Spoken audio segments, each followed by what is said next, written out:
So,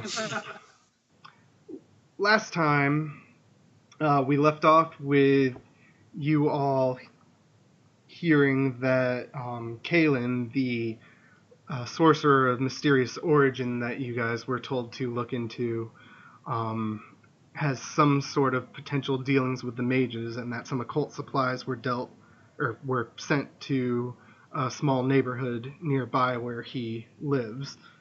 You can see it on the map. I labeled it nice and clearly. Let's zoom in a bit since the text's a bit small. Alright, and I can probably hide that starting soon thing. I was going to say, you want to get rid of that. Well, we weren't started quite yet. I was, catching everyone up. Okay. But yeah, now the group is deciding how they want to look into that. If I recall, the plan last time was to just go there and see what they can find out. I don't know if you guys have thought up anything else in the meantime.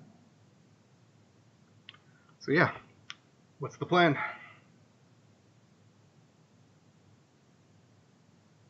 You guys still haven't come up with anything? No. Other than my brilliant idea?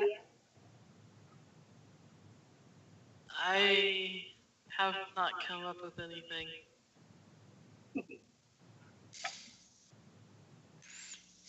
I don't like the idea, but I don't have anything. Can Jeremy actually divine what's in the area? He's driving the area. How much divination does he have?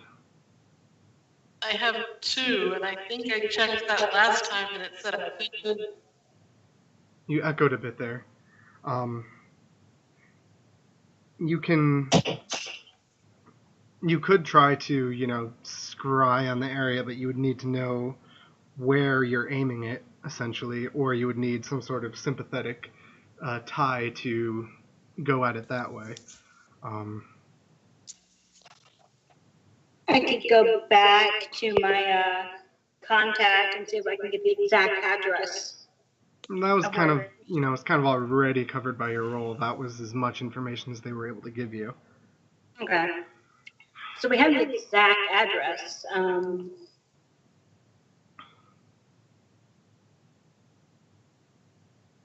could always try.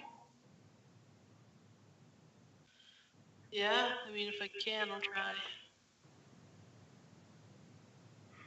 Alright, so you want to come up with a divination ritual to essentially try and look for interesting things in the area?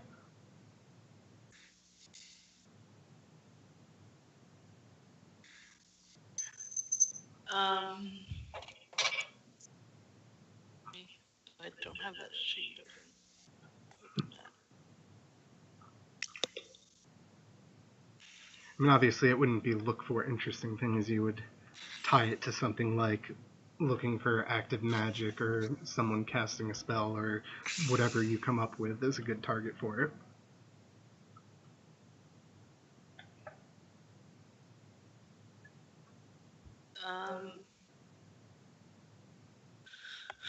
Okay, so what am I scrying for exactly, guys? Interesting magic. Magic that's not ours, I guess. Yeah, non-blood magic would probably be the best bet. Okay. Non-blood magic.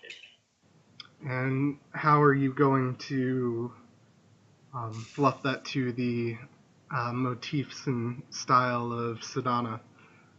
I have no idea if that's the right pronunciation. Me neither.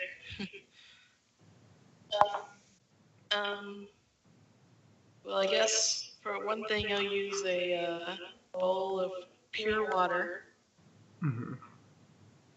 And I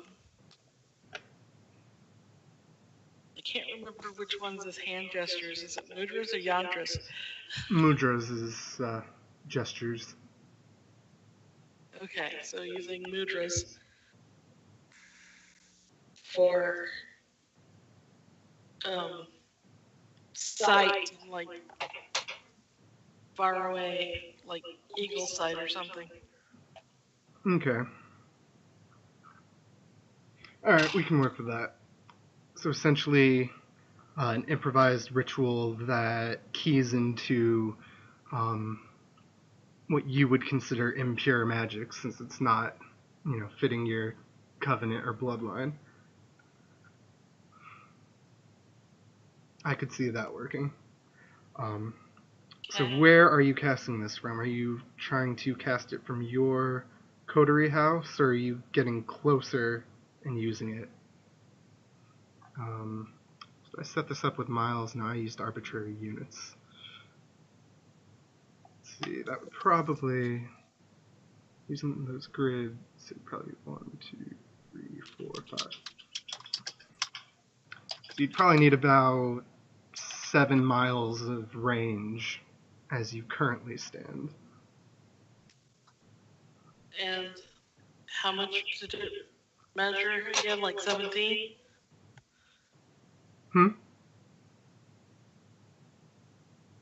Sorry, I didn't hear all of your questions. What were you measuring? Did that say 17? Oh, that, yeah, it just uses arbitrary units. I need to figure that out later.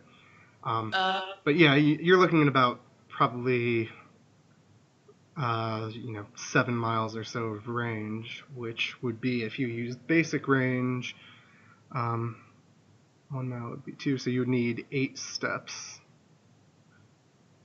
which would mean a penalty of about, let's see, you have divination 2, which means you get 1 step for 3, which means you would have a minus 14 penalty you need to account for. Let's get closer, guys.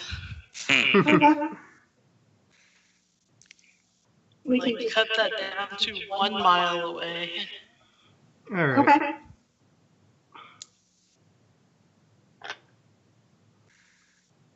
So you're gonna basically search for a quiet place you can do the ritual about a mile or so away from that area? Yeah. Alright, give me a wits or intelligence plus streetwise roll to basically, figure out a good quiet place nearby where you won't likely be spotted doing weird magic shit. Can we help with that? Sure.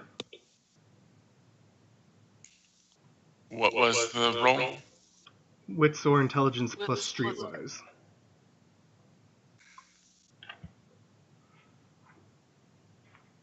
Let's see, I have 3 dice. So, I have 1 dice. I have 4. okay, we will be assisting Miranda. So,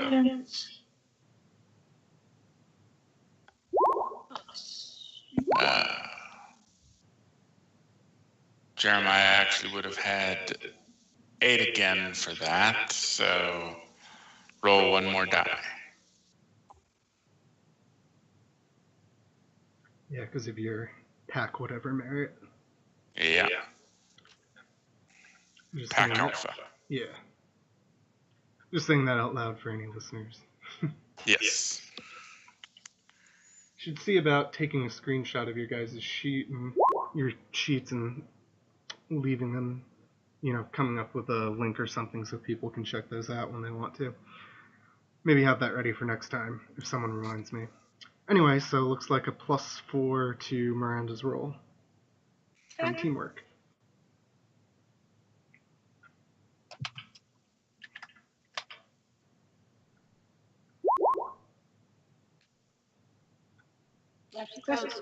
Exceptional success. You can go ahead and have the... It's a good condition for that. What do you have right now? You only have Charm to the Prince right now. So That we goes will... away tonight, right? Well, tomorrow, but yeah. So we will give you... Ooh, this one looks good. Familiarity. Boop. I actually saw that one pop up. Mm-hmm. I always seem to be on the wrong place in the map.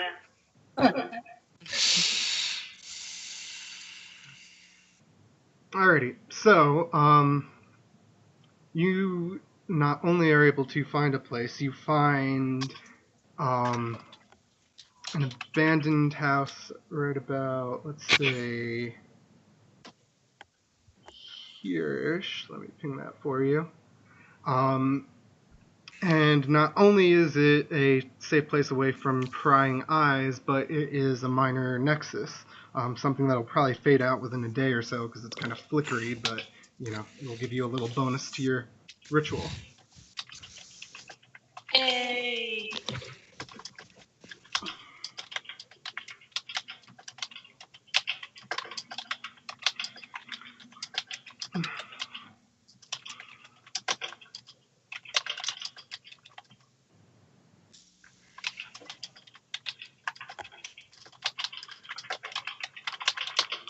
You hear clicking because I am the note taker for the group.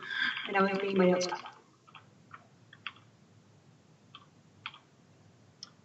There we go. Updated the little Super side easy. screen. Alright. So, you guys are driving there, I imagine? Mm-hmm. Yes. Okay. Well, I presume that we basically were driving through the neighborhoods while we were searching. Right. Well, I didn't know if you were going, you know, if you were more doing the, like, going based on your own pre-existing knowledge or if you were actively searching. My character was probably like, you know what, I think I know a place. Right. Okay.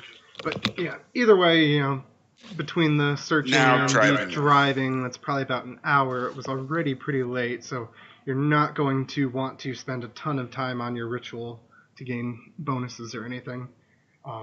But you do have plenty of time to, you know, actually cast it and then go check the place out. So yeah. So this is going to be an improvised ritual. What page of the book? What page of the book is that chart start on, Falco? The quick reference chart is on 118. 18. Okay, thank you. And I'm that trying to has find it, everything failing. nice and condensed down. So, it's an improvised ritual. You have that figured out. Then we have to determine the factors. You don't really need any particular duration unless you want to have more time to, you know, look over the place, take everything in. I'll leave it up to you if you want to put anything into that. I'll wait to see what it's like before then. See what's like. See how many I'm at before adding Oh, anything figure like out that. your dice before determining if you want extra time. Yeah, that's fair. Alright, so range 1 mile, which means you need 2 steps. You get 1 step for free for having Divination 2, which means you're at a -2 penalty so far. Scale, you're only looking for 1 target, so no penalties there. Size doesn't really factor in here, because magic doesn't have a size. So yeah, you're at a -2 penalty on your base dice pool will be... What does Dottie use again? I forget what I said. Resolve plus Divination. So, basically Resolve since you have Divination 2 and you'll have a -2 penalty so far. There are other ways to get bonuses. You will get +1 from the Nexus already. Okay.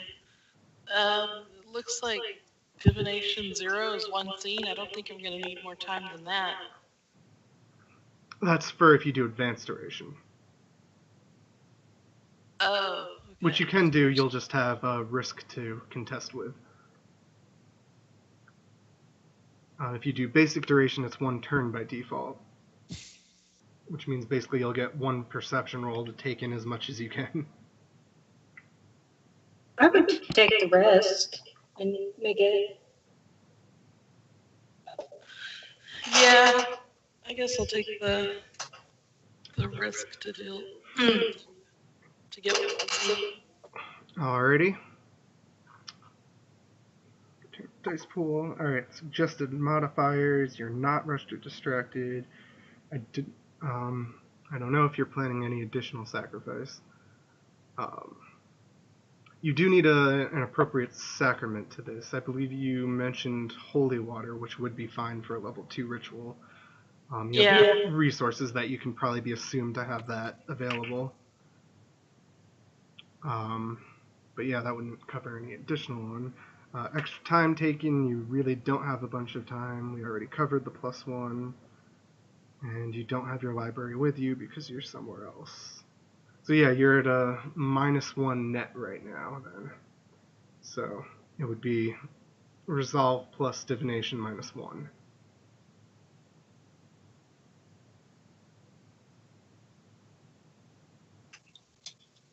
And since his magic isn't correct, he can't just spend blood to get rid of that, right?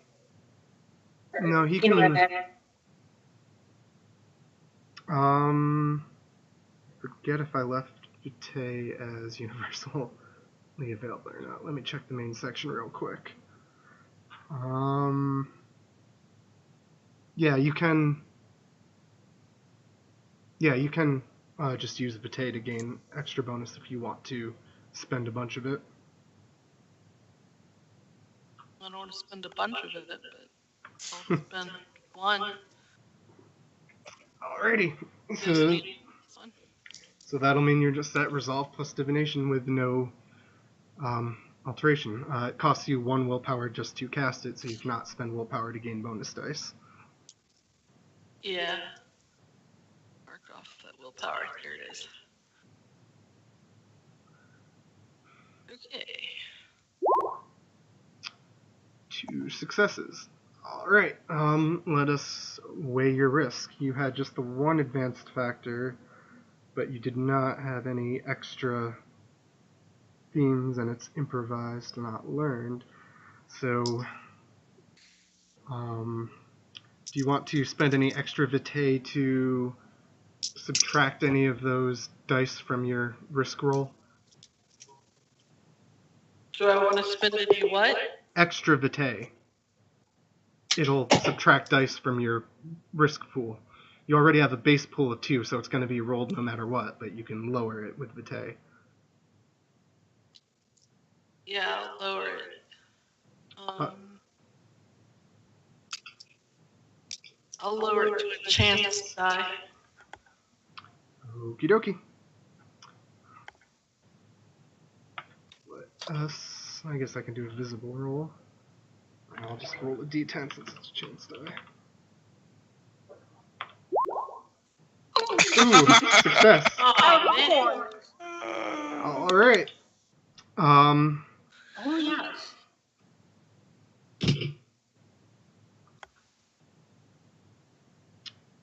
Okay. So as you start to cast your ritual, you find your beast just does not like the feel of what it's starting to of what's starting to come to you, so you are going to take tempted.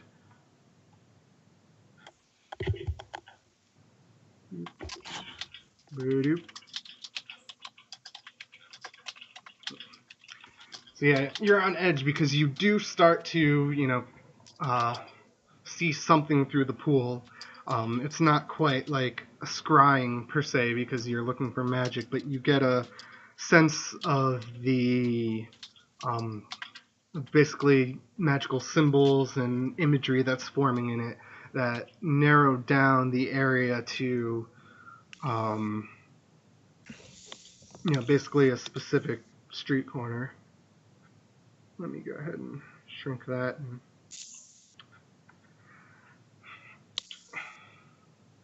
Very large street corner. Yeah, well, it's the one that's actually at the corner there. I just didn't want to draw a new circle. I know, I'm just giving you a hard time. Alright, and you can go ahead and roll, let's call it wits plus occult to use the scene worth of duration to get a bit more information about what you're looking at. Okay, wits plus occult. No modifiers? No modifiers. Oh, so close. 4 successes. You do have informed for I was gonna say. For nexuses, I don't know if that counts. I'd say it would work here. Then I will use it. Okie dokie. Let me go ahead and take a moment to record that beat. Let's delete that. So you're not informed anymore.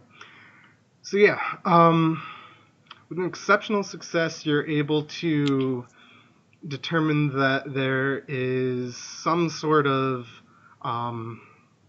awakened magic going on there. It feels wrong somehow. It's not something you have specific experience with to know the specifics there.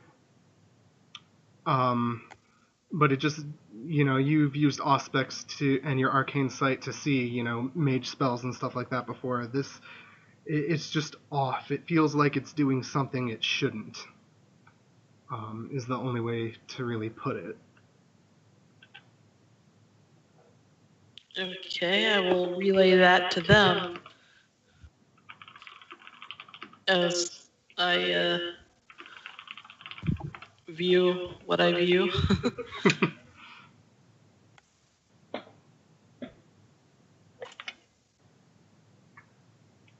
Intelligence and occult to try to make sense of, what that could be.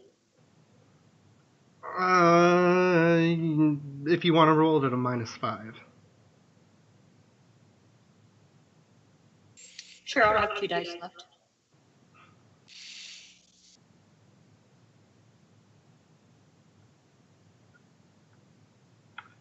All right, we'll go ahead.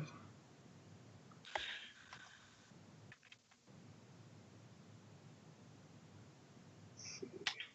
That was divination. Your dice betray you. Yeah, I know this. Do you want to make that a dramatic failure? Yes. Alrighty. You die. No. That almost happened to the other day. That'd be a bit too dramatic. All right. As you think it through and try to parse that, for some reason, as if just parsing that information itself hurts you. Like you get a headache and a tiny bit of blood dribbles out of your nose. Take 2 bashing damage. Like there's just something wrong about that. You cannot put 2 and 2 together, and it's like the information itself is aware that you're trying to know it. Damn.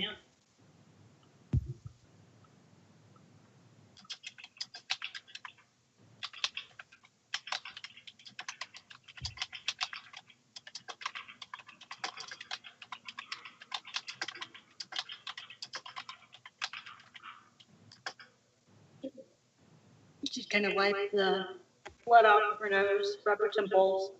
Like, I don't want to think about that anymore. Can I make an attempt on the same roll? Intelligence plus occult.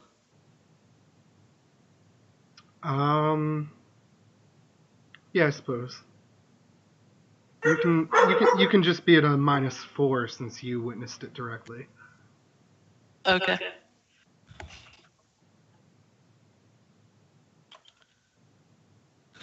Oh, what are you doing, you silly thing? I said -4. There we go.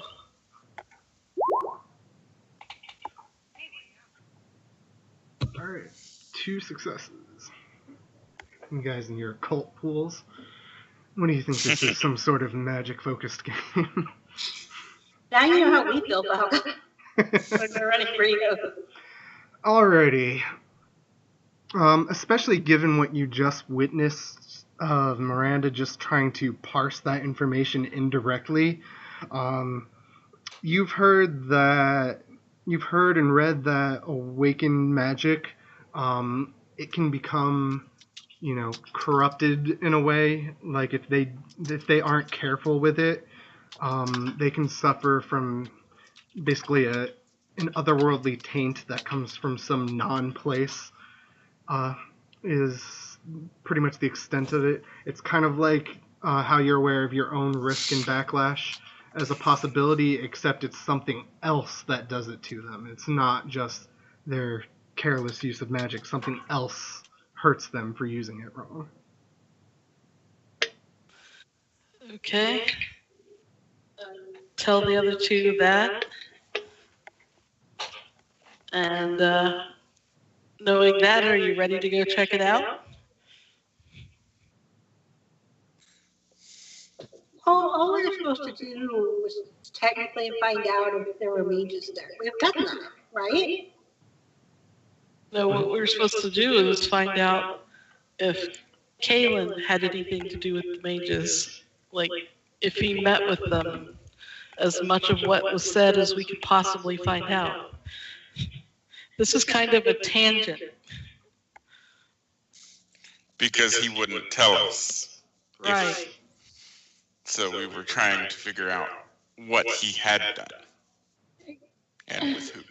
Miranda was kind of rubber temples. Kind of, I don't know. It kind of hurts. But I don't think we're going to figure out anything just sitting here. And besides, I have 2 strong guys with me. It should be fine, right? Well, 1.5. Half.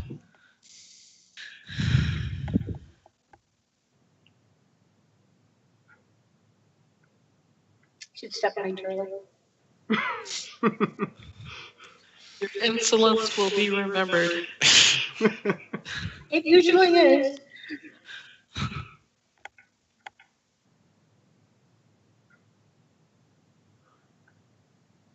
Alrighty, so you heading there to check it out then?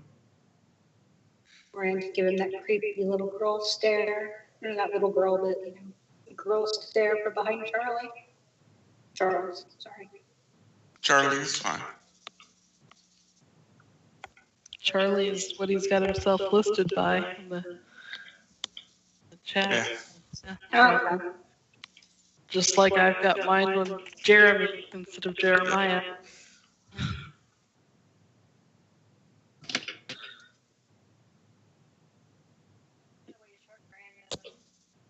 And that would just get you. Never mind. Oh, I'm not. Alright, fine. I just didn't hear you for a moment. Just hearing you through the other mic. I said there's not a good way to shorten Miranda. Mira. I was thinking Miri, but that'd be too close to another character I'm playing. Mira, Yeah, like Mira. you said.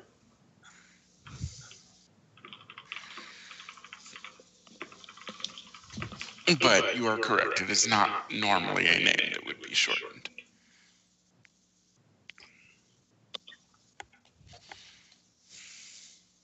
Well, So are you going there or not? I guess we don't have I much of a guess so. choice. Yeah. yeah. Alrighty. That ideas that we've had this week.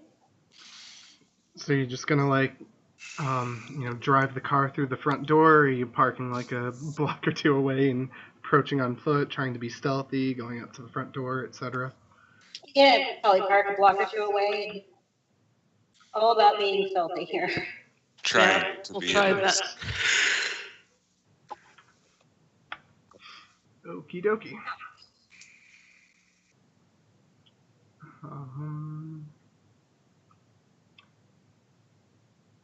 So yeah, I don't. Do any of you have obfuscate to use that, or are you just going to do some mundane Yes, stuff? I have obfuscate, and I am definitely using that. Alrighty. Do you have enough to veil them too? I No, I highly don't. doubt it. So I only have it at a 2. Yeah, you need 3 yeah, before you you can need touch 3 others. for. Alrighty. So yeah, you use the first level of obfuscate. The other 2 of you can go ahead and roll your stealth pool. Jeremy, roll a Clash of Wills. That'll be your blood potency plus obfuscate. I was looking to see if the first level of nightmares would help me at all, but it doesn't. And he... Shoot, what did I give him? I am oh so stealthy. Hey, I got a success. Dexterity and... Holy shit! Where did my stealth go? Wow, I'm that not is very stealthy. that is a good clash of wolves. Let's see what you're up against. And that's actually a blood beat. That is, yeah. No, it's not an activation. Oh, okay, never mind. That's you right. can have one anyway, since Obfuscate doesn't have an activation per se. So Not yeah. for that aspect of obfuscation, at least. Right. Did you say there was a penalty to our stealth rolls or not? Nope. Just stealth. Looks like you each rolled one success. All right. Okie dokie. All right. So how are you approaching the place? Like, are you doing a wide circle around it, or are you trying to check out the backyard, or actually go inside, or what are you doing?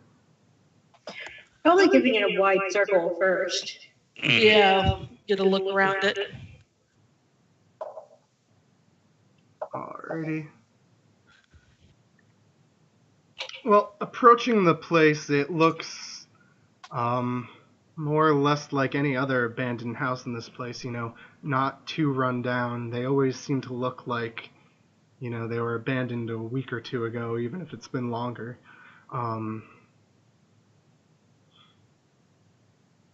To mundane senses, there isn't really anything interesting. You do all, assuming you get decently close, you can all smell a tiny bit of blood coming from somewhere inside. Okay, now I want to use Arcane Sight. Okie dokie. As soon as I can figure out that I put it over here.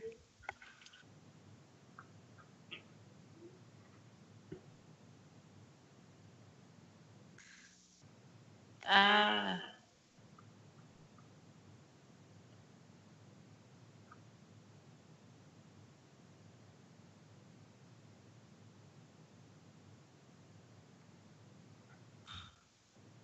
I did not. I could have sworn I put it over here. Okay, did I put it over here? Did you put what over where? What I have to roll? The things. Oh, for your arcane sight. You just spend a vitae to activate it, and then I'll tell you how many magic pings there are in the area, and then you can roll Auspex 2 to study it. Okay, that's how it worked. Okay, well, I'll spend that vitae then. Alrighty. Getting closer, you're able to see that there is a magic surrounding the location itself, and there is also one that's expanding out a bit further and does cover where you are right now. Okay, I want to see the one that look at the one that's covering where I'm at now. Alrighty. That's kinda... Intelligence plus empathy plus Auspex. Well, I got one success. Alrighty. Ask your question. Let's see, what are the sample questions again?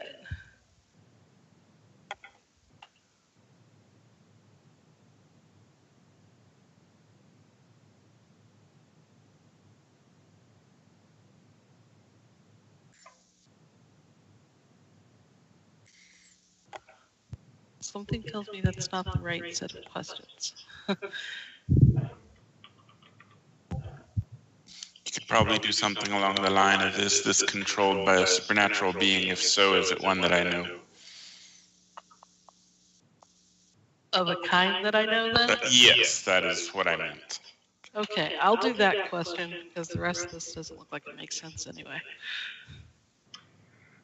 Alright. As you study the magic, you see the semi-familiar symbols that you can't quite make sense of, but that you recognize as the ones that the Awakened use in their magic. And they just kind of like fill the area and then vanish shortly after. Okay. And now I want to look at the one that is further up. You said it's over the house itself? Yep. Okay, so let me do that one. Okie dokie. Ah! Do you want to make that a dramatic failure? Yes, I do. Wonderful. Let me mark that down. Alright, as you study that, you get a feeling as if like you were about to cross the threshold and then suddenly have horrible pain cover you as if you were burning alive. Okay. Where in relation to me are those two?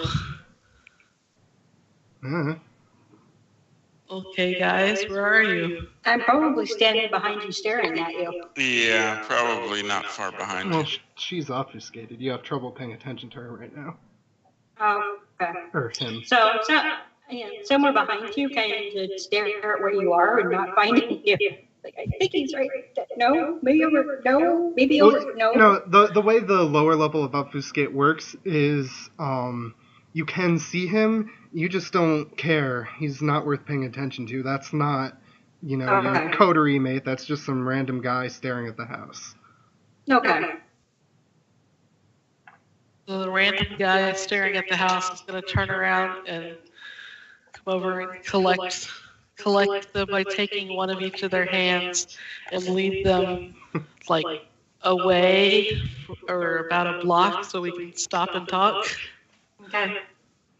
All right. With the direct interaction, you guys are well aware of who it is. Just to make that clear.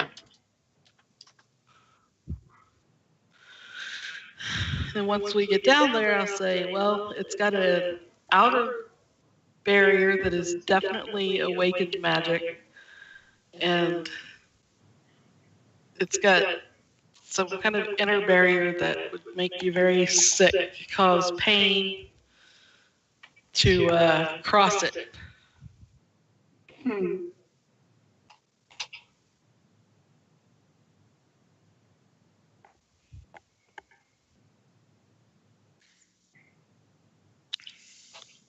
Well, I can go ahead and use Dread Presence and try to get closer. If anybody gets close to me, they'll just run off, hopefully.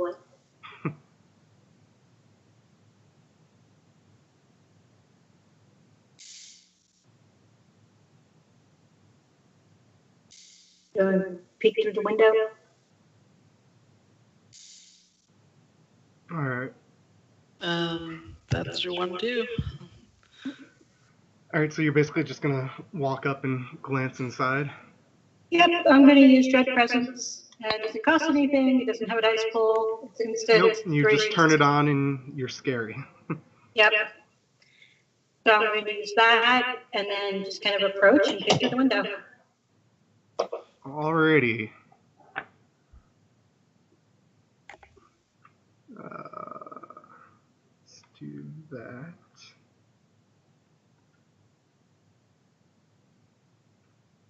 Let's do that.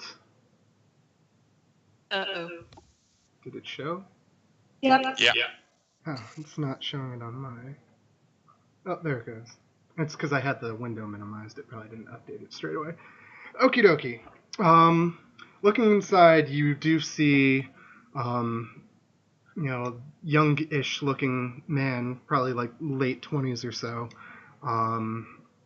who's inside, and he actually just kind of glances right back at you, and smiles. Blake? That's not normal. Okay, just walk off.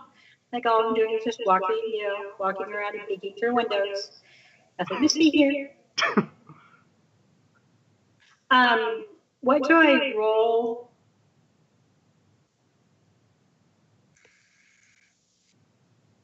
What do you roll to? I gotta be right back. Okie dokie. Okay. To memorize his appearance. That's not something you roll right now. You'll just roll it if Okay. there would be a reason to have difficulty recalling it later. Okay. All right, so we're gonna wander back to the group.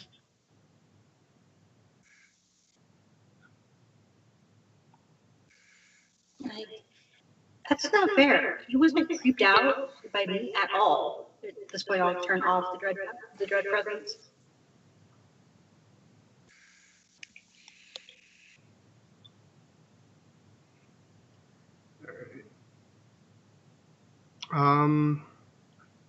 Jeremy, roll a Clash of Wills for your Arcane Sight. That'll be Blood Potency plus the higher of Auspex or your Blood Sorcery, which I think Jeremy Slayer had to be right back. Yeah. Right. I totally remember that. It's like that kind of hadn't been very long. Yeah. Sorry, I kind of spaced out a moment there Okay. when she said that. Well, we'll tell her that when she comes back. That being the case, I will be right back too. Okay. She's back. Really? Yes. Okay, Take never your mind time. Or, oh, never mind.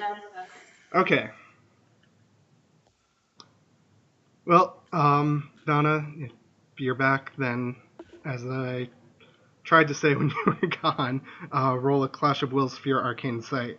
It'll be Blood Potency plus the higher of your Auspex or Blood Sorcery. Well, they're the same. That's what I thought, but figured I'd give you the full rules anyway. Let's see, he will have...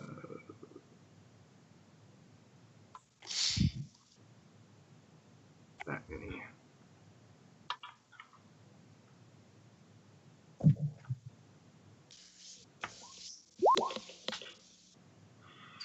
Wow. I think I'm gonna lose this one. Okie dokie. Jeremiah, and only Jeremiah, notices that the guy is leaving his house all of a sudden, stepping out the front door. You notice that there's some sort of power covering him. Yeah. And the others, again, don't seem to notice him at all. Okay.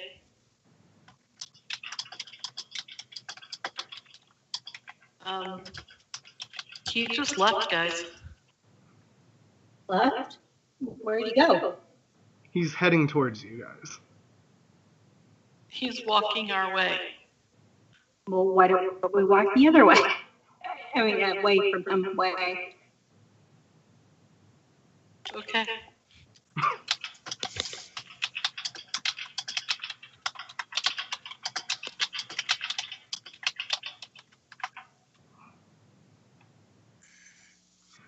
So are you just kind of basically walking away from him? Yeah. Or walking away from where Jeremy implies he's coming from? Yes. Alright, well, he's following at a leisurely pace. Well, we can't take him back to the car. So why Maybe don't he we just just wants to talk. We could always try and one of us split off and come up behind him. Well, he probably saw me after all I was looking in the window, so why don't you two stay within, earshot, or someplace if I scream really loudly, you'll be able to hear me. Well, he's seen us together, so Jeremy using his abilities to try and go unseen would probably be the best chance for any of us to split off. kind of nod at that. He didn't find me frightening the least little bit. Okay, but that's completely unfair.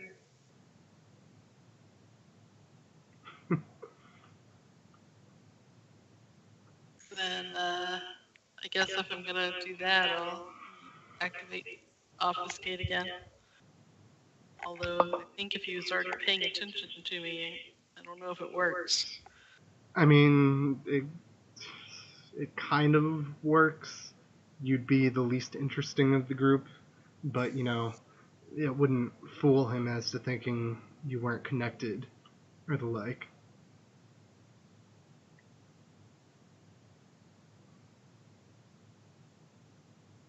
That said, he might not care if you just walk away.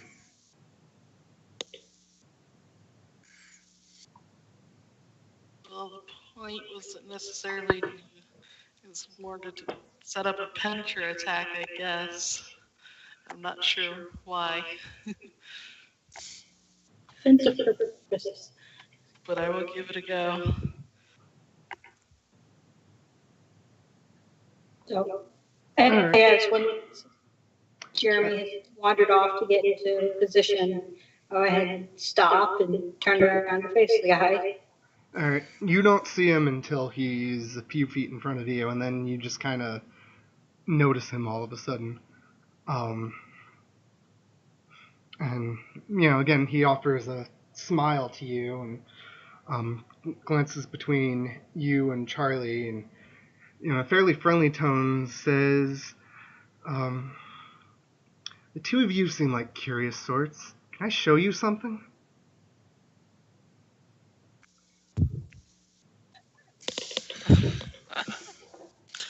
Well, What sort of something? Oh, I guarantee it's something that will interest you. I'm not generally the habit of just taking offers from guys in the middle of the street. He, shrugs a bit and says, I have no intention of forcing you. I just figured it was something that might interest a couple of individuals like yourselves. Individuals that kind of does a bit of an odd wave of his hand and says, don't seem to breathe very often. I make a point of trying to remember to breathe. I'd chuckle and say, what's the worst that could happen? Do you want a list? Then we can You make wouldn't want to get in trouble either. Oh, there are plenty of terrible things that could happen, but I don't intend on any of them, he says with another smile and kind of turns and motions for you to follow him back towards the house. I'll go ahead and follow him. I'd shrug and follow. All right, he leads you back towards the house and opens the front door. Inside, it's a decently well-kept, suburban-looking home.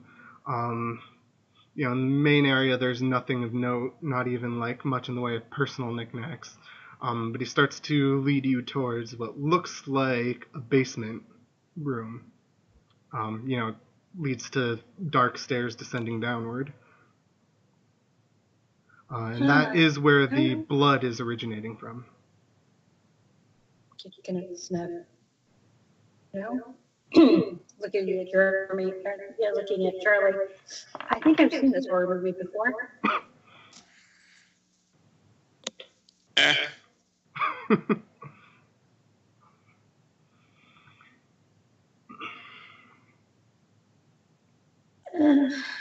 Why not? She's following. Alright. Is Jeremy following us, or is he going to wait outside for us to maybe not come back? If I notice as you're following him, I follow you. I can barely hear Donna. Are you muted, Donna? Yeah, muted. I said if, trying to come up around behind him, if I notice that they're going with him, then I'll follow him too.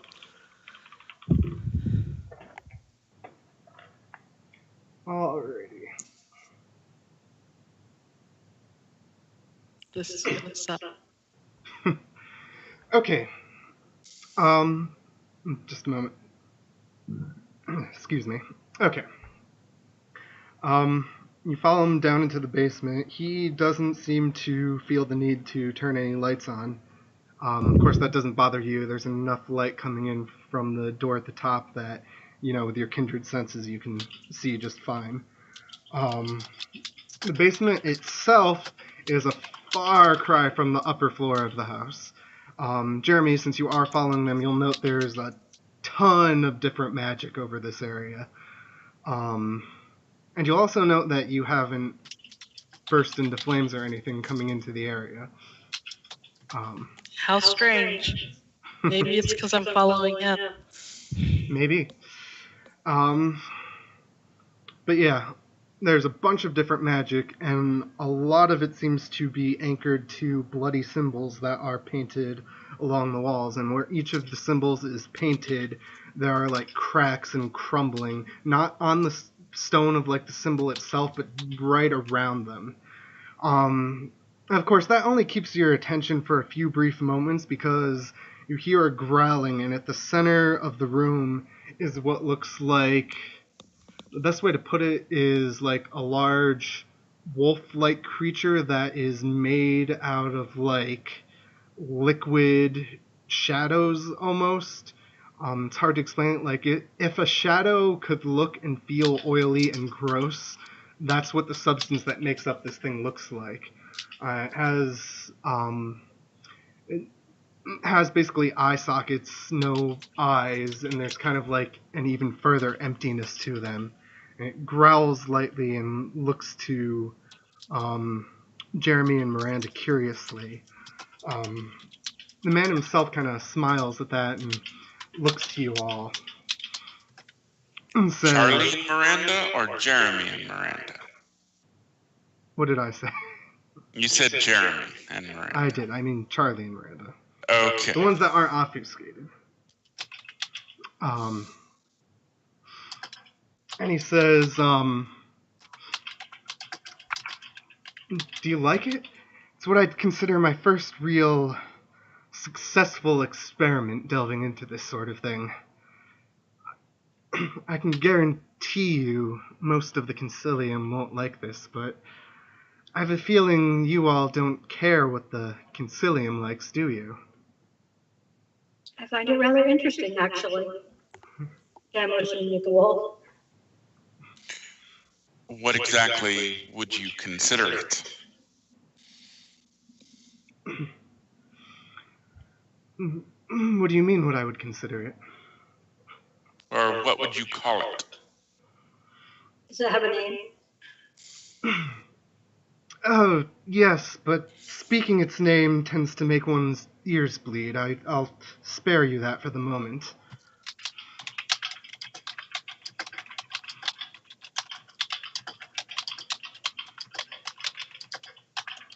And you summoned it or created it? I mean, he kind of like gives a contemplative sort of look. It's a bit philosophical, and I'm sure you unliving sorts don't know the exact details of how this works, but by summoning it, I have created it. It wouldn't normally have a form of its own. And you chose what form it took? Oh no, this is just the form it happened to take when I brought it here. As I said, it's fairly complicated. I really can't get into all of the details with you. Interesting. Right. That it is. And Jeremy, if it wasn't obvious, there's also magic on the creature itself and on the area right around it. Okay. I'm going to make sure I'm not standing inside any, like, summoning circles or trapping circles or, anything like that. There definitely are an array of symbols around it that seem like they could fulfill that kind of purpose. Yeah, definitely not standing in anything. Breaking that line. I'd like to examine the creature itself. With Auspex? Yeah, with Auspex. Go right ahead.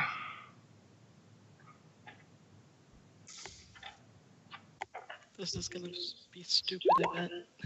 3 successes. Alright, what are your questions? What is it? Is that a proper question? Kind of, yeah. Yeah, is it a supernatural? Well, I think it is a supernatural creature, but have I seen anything like it before? Alright, as you stare at it, you get a feeling like, it's not there and it shouldn't be there. It feels like your mind is playing tricks on you and just doesn't want to accept it. The beast kind of reels back at it. It is definitely not anything familiar to you. Not even familiar from my scrying? It's really hard to... you can't compare creatures to magic, per se. Not without an exceptional success, at least.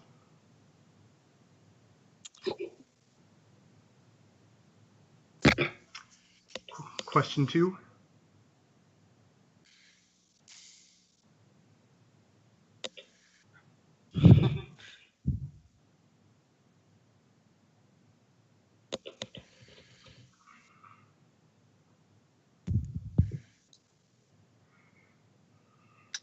Okay. Question 2.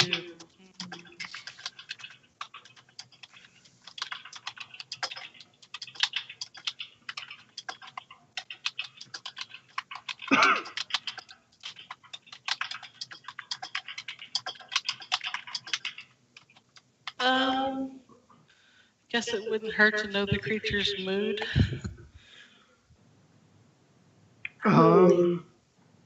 You get a feeling of a sort of, how to put it, like a patient malevolence.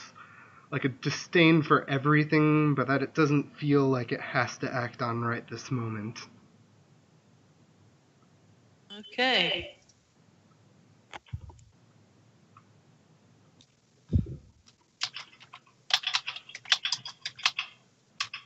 Is it actually being controlled by somebody else?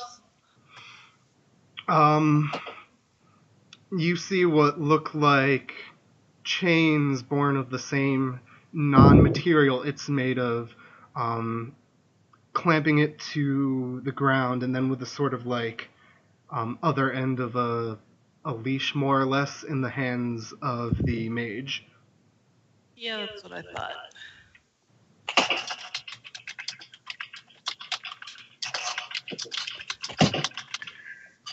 So I have discerning palate and bloodhound.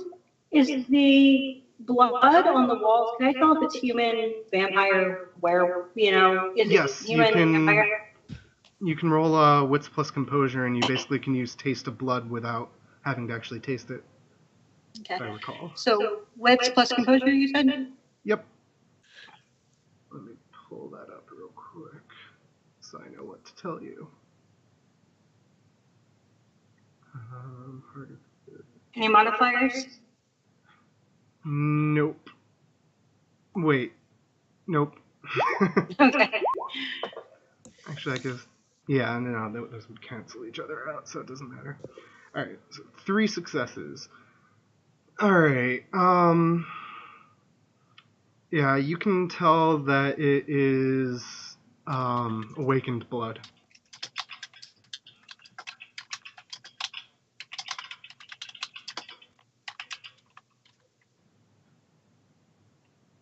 I'm sure you've smelled mage blood before for similar reasons. Yeah. And let's see, beyond that, you can tell it's been there for probably a little less than a day. And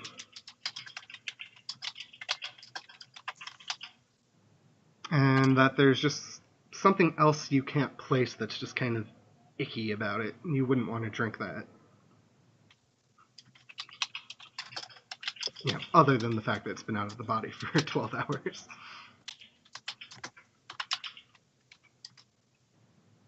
Is it the same kind of icky that I get from the kind of icky I get from the creature? I mean, Gross, icky, disturbing. kind of hard to place that without, you know, tasting the creature. I don't think it appreciated much. Yeah, it doesn't really have a scent per se, so. Okay. And there's noticeably nothing like a heartbeat or blood flow or anything like that either. All of you can tell that. Okay.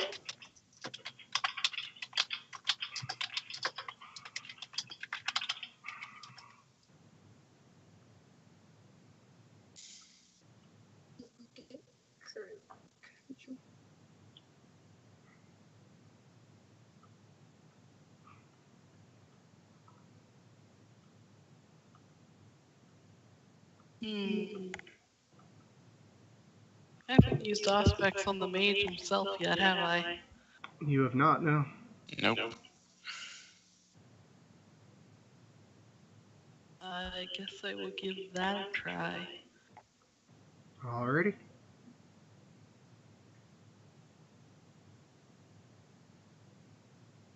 Two successes. Oh, go ahead and ask your questions. Okay. I already know he's a mage.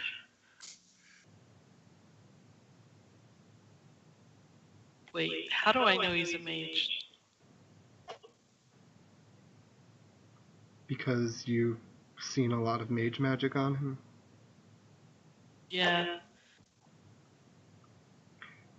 I mean, I guess you could assume otherwise, but I'm not going to say you can't make that pretty obvious leap of logic. Okay.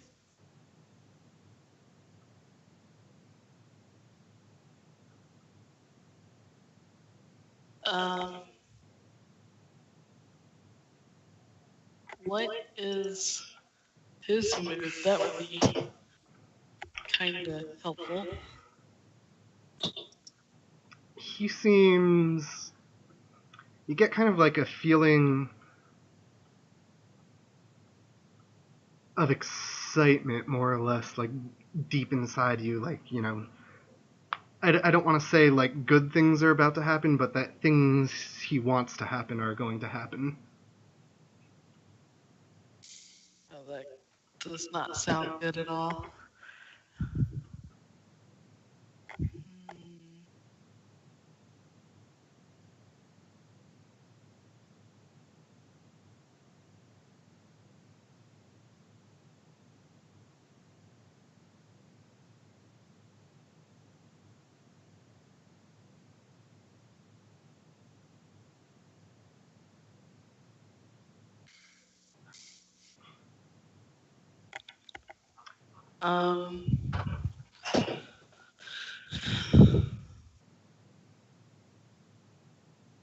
Kind of curious, does he intend like bad things for us? Like, what are his intentions towards us? Let's see how to put this. Yes, run now. No.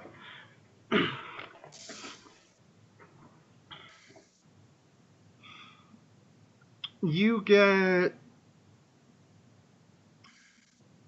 a feeling like you get a feeling of kind of like sadistic glee, like from your beast. Not like it's mirroring what this guy's feeling so much as your beast just gets a sense that whatever this guy wants from you, it likes it. Oh dear. That's not necessarily bad, right?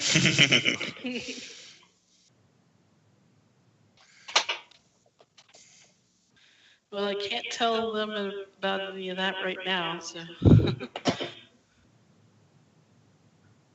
Yeah, there's no actual, you know, apparent malevolence behind any of it. Okay.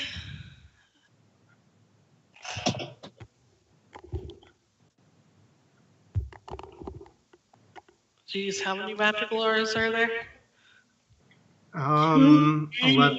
About 11D. Oh God, I can't. I mean, you could roll Auspex.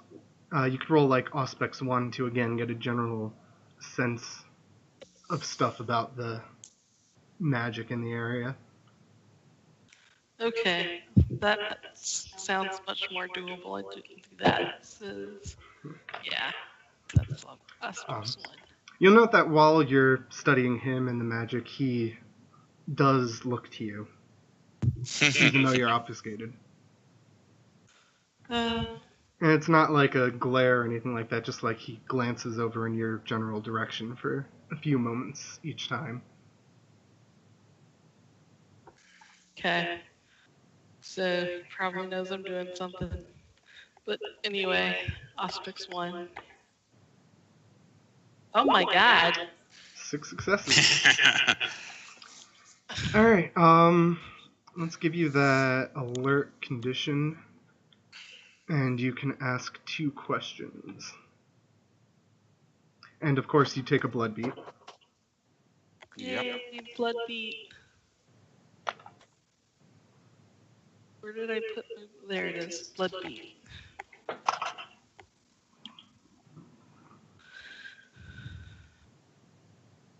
I better make that a 2 so I don't think it's an 11 later.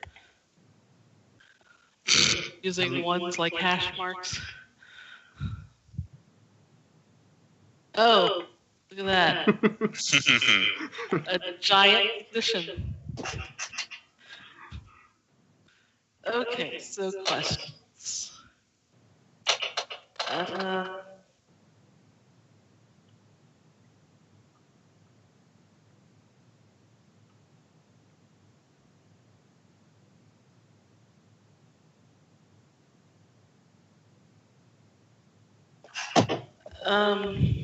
Can I ask something like, is it all his magic? No, that doesn't really fit the Auspex 1 style. I mean, I get, well... Yeah, I guess.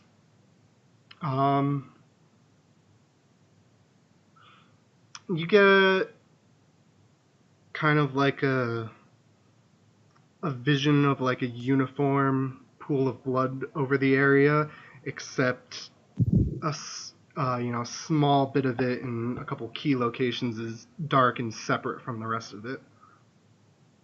All right. That makes sense.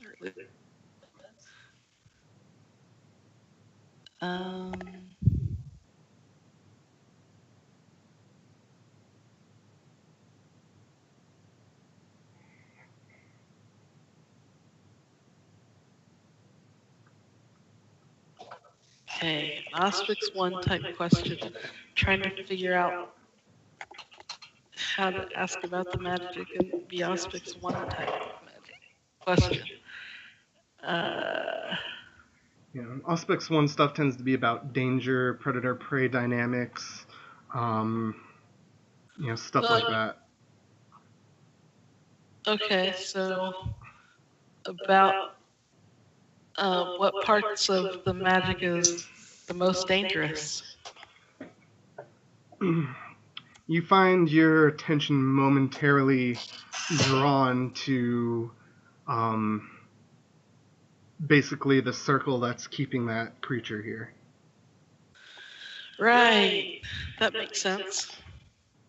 Okay, I think I'm done. Alright. So are the rest of you saying or doing anything during that time as you're studying the wolf? He seems nice and patient, letting you take it all in at the moment. I was looking for Kurok ritual, seeing if there was actually anything I could do.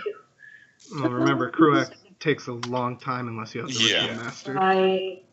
And I don't think you have any mastered rituals. Anything I can do. Yeah.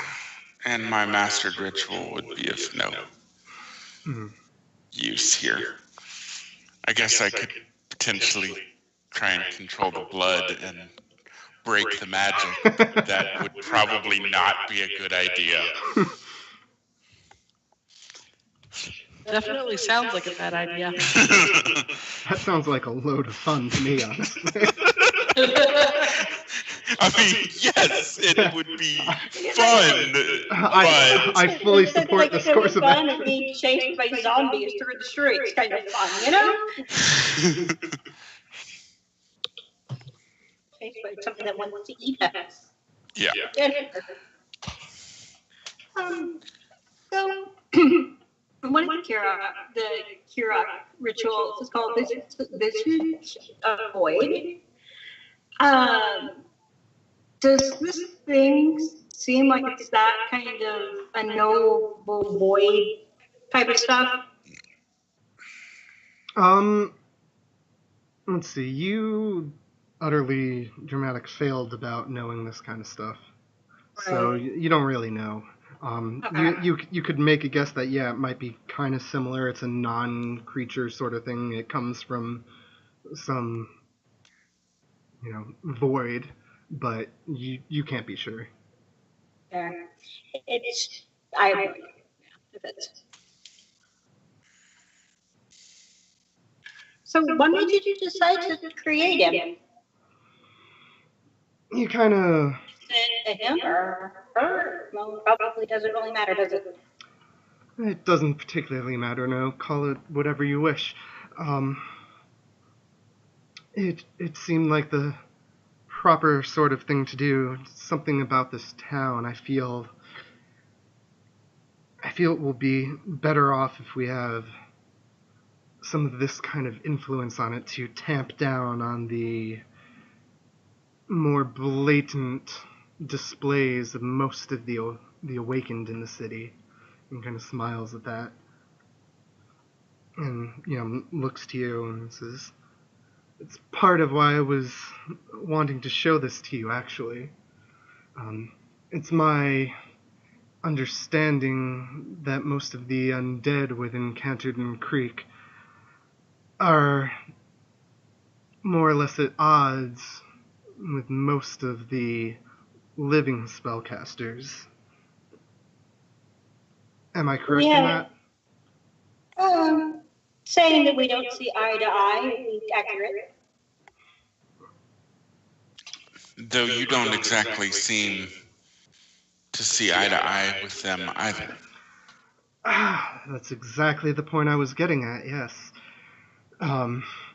See, they would absolutely not approve of work like what I'm doing. Not one bit. In fact, a small group of them had been snooping around this area. I saw them heading towards the creek not too far from here. I know there's a creature of some sort that lives here that they've been talking with. I've been doing a little bit of work looking into the spirits in the area, seeing what they could tell me about that, and I know that they're hoping to get some insight into goings on here. I, of course, wish to do everything I can to prevent that. They really would not appreciate this sort of creation, motioning at the wolf, quote unquote. I can probably understand why. They are a little picky. Exactly. They have their own view of what the world should be, and it just doesn't happen to line up with anyone else's.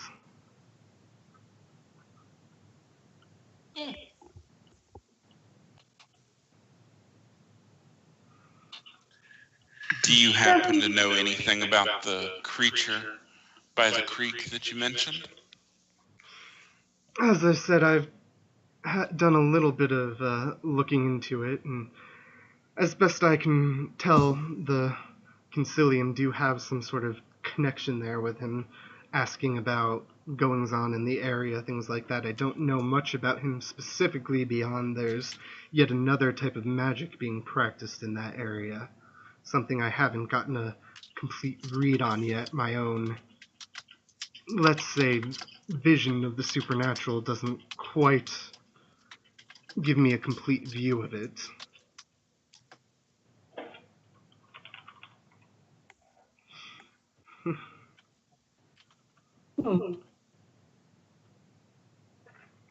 He kind of quirks a brow a bit and says, "Why, do you have some interest in that creature as well?"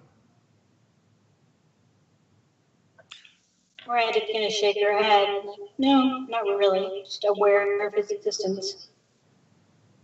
Nods a bit at that. And always curious as to what the awakened are doing. Right. Suppose that's likely what drew you towards here, isn't it? I did not. Nod as well.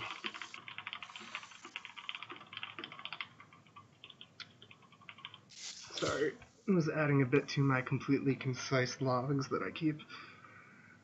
Mm-hmm. So Miranda, so you brought us here to show us this. Are you looking to have us make an offer to our leader to take you as an ally against the Awakened? Or what was your purpose in showing us the creature?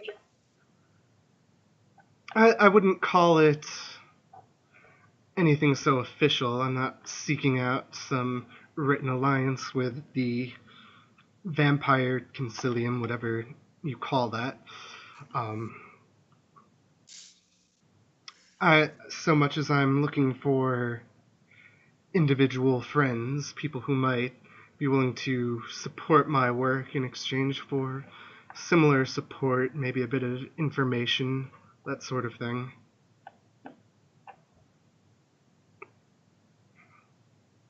Certainly something we could consider. I do know that you probably aren't supposed to directly go against the concilium, but if you lent support to others outside of your conflict that just happen to disagree with the concilium's methods, well, there's little they can do about that, right? You can nod.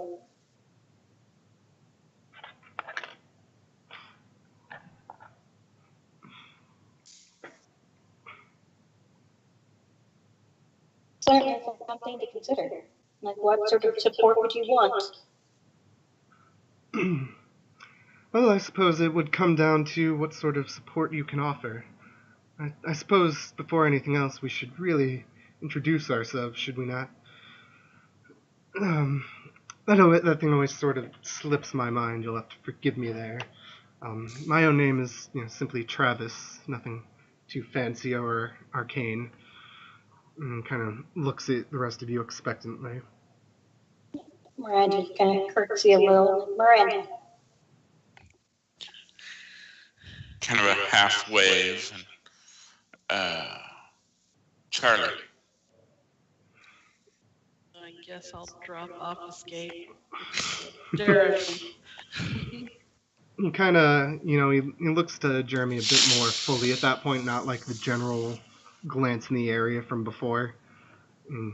He doesn't look surprised per se so much as it's just kind of like, oh, that's what that was kind of thing. You know what I mean? Well, obfuscate doesn't work as well in an enclosed space anyway. Right. He nods at that. Says, well, Miranda, Charlie, and Jeremy, what sorts of support can you offer to this type of work? Right now I'm doing little more than seeing what new things I can bring into the world. And if I perhaps happen to see if they'll impede the concilium's efforts later, well, that might be something to do down the line. And kind of smiles at that. Right, well, I'm always interested in new types of magic. Or mysteries. Certainly both. He nods at that and smirks a bit.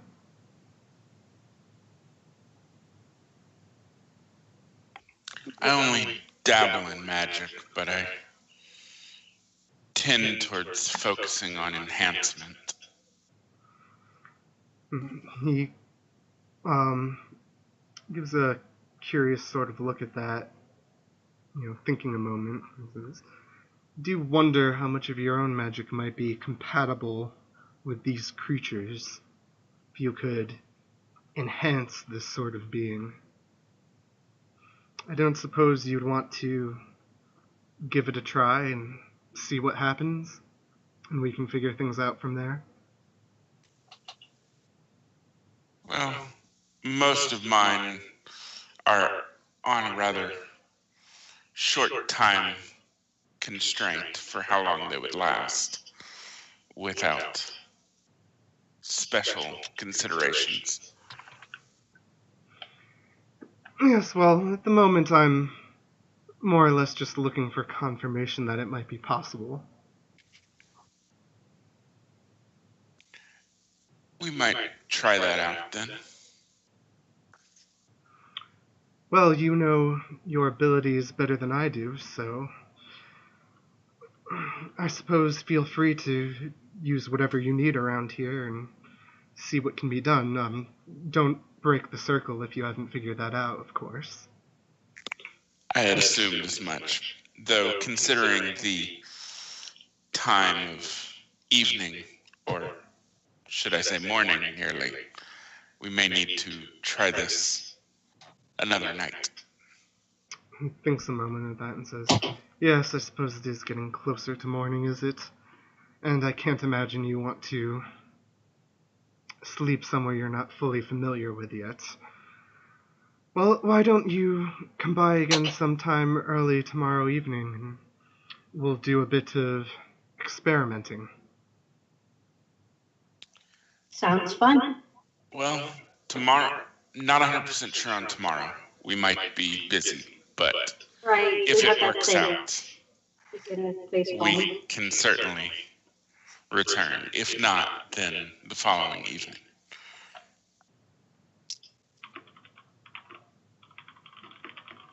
He nods at that. Alright. Well, I'll keep the door open, so to speak. Do feel free to come back whenever you're next free, then. We definitely shall. Sounds interesting. He nods and kind of motions to the stairs and says, I'm sure you can find your own way back. Have a good day, Travis. And you as well. Should head back up the stairs. Yeah. Yep, me too. Alright. I'm going to go AFK for like 5 minutes. You guys can feel free to talk among yourselves. I can hear you. Just won't be able to respond.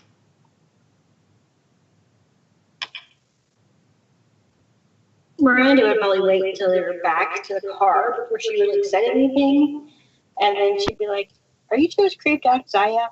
I mean, it's a new and interesting feeling for me. I'm not sure I like it, but it's interesting. It's certainly different. On one hand, he's kind of on our side. On the other, I get the impression that whatever side he's on is not healthy. Yeah. Well, Of course, neither is what we do. it does kind of fit with the general Cold War feelings of the prince and such. Do what we can against the awakened without acting directly. Right. So if he's acting directly, but we're giving him our support, well, we're not acting directly. We're just helping a friend who has really creepy things in his basement. Creepy, but interesting.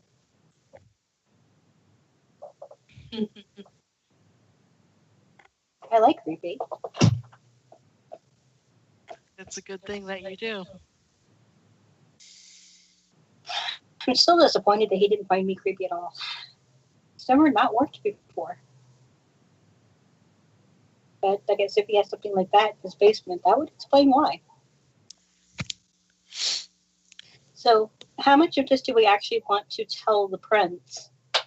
Do we just want to tell him that we found out that Kaylin is consorting with Concilium? For now, I'd say that. Once we have more information. Unless, of course, the prince pushes. Then there's no point in hiding it. Agreed. Agreed. I wonder if Kaylin is actually helping them, or if he's just doing the same thing he is with them as he is with us, and not actually sharing personal information. Just getting information from them. That would kind of be my assumption. He seems like a very open type, as long as it's not something that he doesn't want to share. I return. How about Welcome back. And I have a cookie. And an And you have echo. Nico. What? I have an echo? And yes. Or you gave us an echo. Now it's gone. That's Okay. fine. Might have just been because I actually turned the mic completely off when I'm streaming because, muting Skype won't mute the stream. So it's easier to just click that. And so when it turns on, it's probably readjusting and everything. Yeah. What kind of cookie do you have? Chocolate nut something. They didn't actually label them. I forget which one this one is. I am jealous. I made oat milk cookies with like the buttercream frosting in the middle of them. I made those the other day. Oh, sounds good. They are After like we so. take tomorrow. They are so easy to make. So if I it would kill your not eating carbs or sugar because that's all they are, is carbs and sugar. Right, yeah, I'm eating like half of a cookie per day. I got these from a place online, so I'm being careful with it. Anyway, so, you were discussing how much you're going to tell the prince. I assume Yes. on the way back, since it is... Yes. It's Right. probably about, a little over an hour and a half away from sunrise. Yeah. Right now we're just going to get back to Coterie House to settle in for the day. And then next night we'll tell the prince some of what we found. And go with him, assuming that he wants us there to meet Kaylin.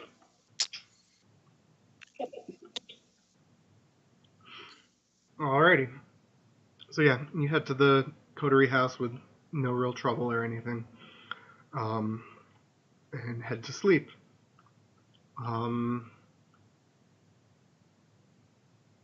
Yeah.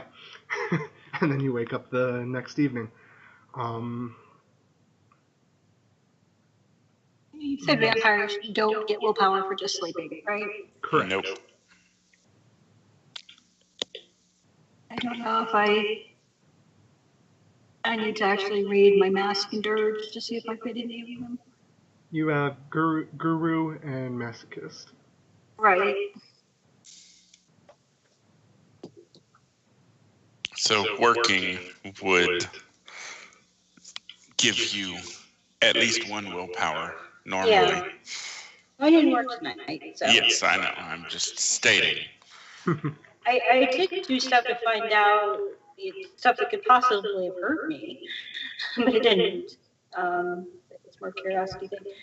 Let me glance at the actual write-up of it real quick. Yeah.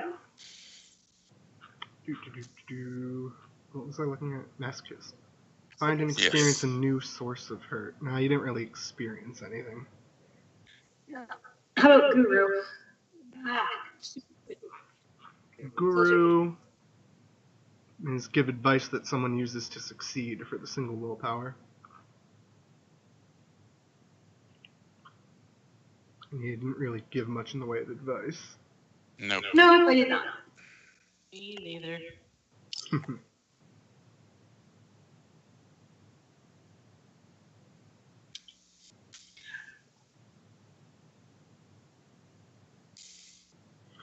Alrighty. Yeah, because telling Jeremy to use divination to look into the area is not really advice.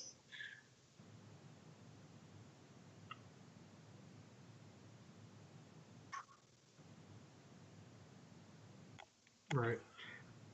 Anyway, so yeah, it's early the next evening. Yeah, it's, let's see, it's what, September, so it's probably like 7, 8 p.m. The meeting's at midnight, so you have plenty of time before you actually have to talk to the prince if you want to get to him before the meeting. I was kind of going for a second there. I was kind of going, well, where are we? The sun sets at 8 o'clock instead of like, closer to 10. I'm like, oh yeah, by all means, never mind.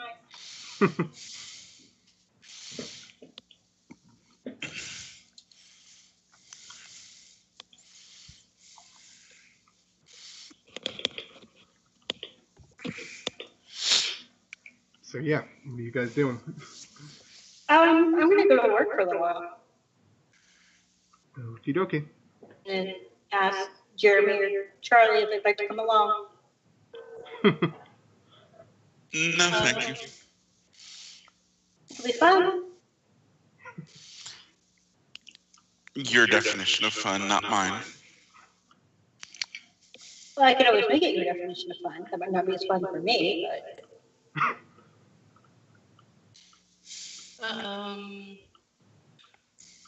Bad or less, it's a German.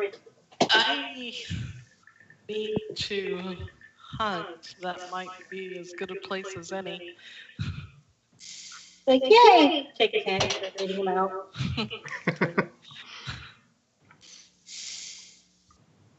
Bye, Curly. Bye. Alright. Well, Miranda and Jeremy can make hunting rolls, and Charlie, if there's anything you want to do in the meantime. What do you roll for hunting? Whatever the hell you want. Yeah. Oh, that's right. I'm rolling presence. Why am I rolling? Okay. I'm going to roll manipulation. What would you use for seduction? Persuasion? Yeah, that worked. Yeah.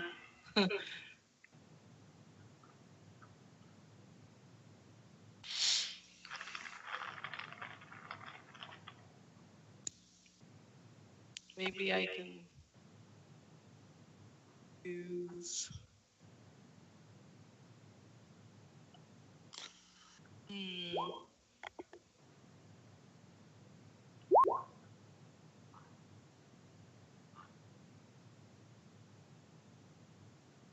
I heard 2 roll sounds, but I only saw 1 roll pop up. Yeah, mine echoed. Maybe. Either that or I'm going crazy, which is distinctly possible. Alright, I'm only going to take 2 for them, since I was only down by 2. Okie dokie.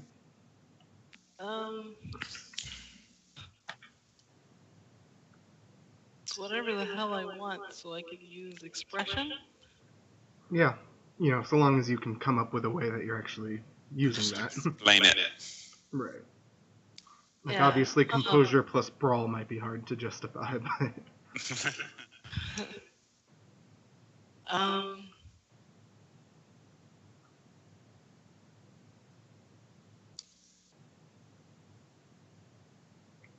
I'm not quite sure what the nature of the place is. I realize what it is, but I don't know if there's like a bar. Yeah, there's a connected bar. to it. Yeah, there's a bar connected to above it, and then you have to go downstairs to the club area. Okay, I will do So it's literally underground as compared to just figuratively underground. Yes. Both literally and physically. Or, yeah, you know what I mean. guess I'll use presence plus expression to try to impress somebody with bar tricks. Sounds good. Get them alone and do terrible things to them. Right. 2 successes. All right. Same deal. Take as much vitae as you're willing to risk taking. 2 to 3 tends to be the safe spot. More than that, and it becomes more noticeable. I'll take 3. Okie dokie. Does that put you above full? No, that does not. That's a shame. Yeah, I've got 2 more to go to be full. Alrighty. So yeah, they're hunting. I forget, did Charlie say he's doing anything while waiting? Yes, I was just looking at something in the Blood Sorcery book for figuring out how it Gotcha. worked. What are you figuring out? Want to try and see if I could do a permanent ritual on my sword. You could, depending on what you're trying to do to it. Upgrade its weapon damage rating. Gotcha. How much destruction do you have? I have destruction 2. Right. Upgraded damage. Yep, adding ritual's potency to the damage rating, capped at 5 unless you take a bunch of risk. Alrighty. So yeah, you could improvise something that does that. Well, I have a learned ritual for. Oh right, we just. having, oh yeah, there it is. Thorned weapons. Yeah. Yes. Cool. Kruak being what it is, your weapon is going to end up looking bloody and scary all the time. Yes. Alrighty. Well, just go ahead and describe how you're going to do that, and then we can run through the steps. Yeah. That's what I was trying. I was trying to figure out the description of how I was going to do it. Mm-hmm.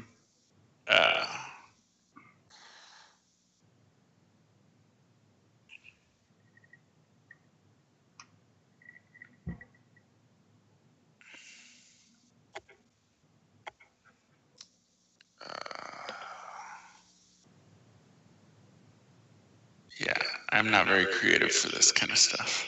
Let's see, you could perhaps end up basically plucking out and then regenerating your fangs repeatedly until you can make more or less like a chain of vampiric fangs that you then wrap around the weapon and seal to it with a layer of blood. Okay. Ow! It's Kruak. Sounds like Yeah. so much that is fun. very Kruak. Yeah. I mean, you guys could have been a bunch of, foppish Theban sorcerers and like, oh, God makes the sword stronger. That's what my original plan was going to be. I'm glad we all ended up, well, half of us ended up circling with Crow anyway. Yeah. Yeah. All 3 of us are All circle. 3 of us are circle. Sure. 2 Yep. Kruak, 1 Magic. other. She might eventually learn some Kruak just to supplement it. Yeah. Yeah.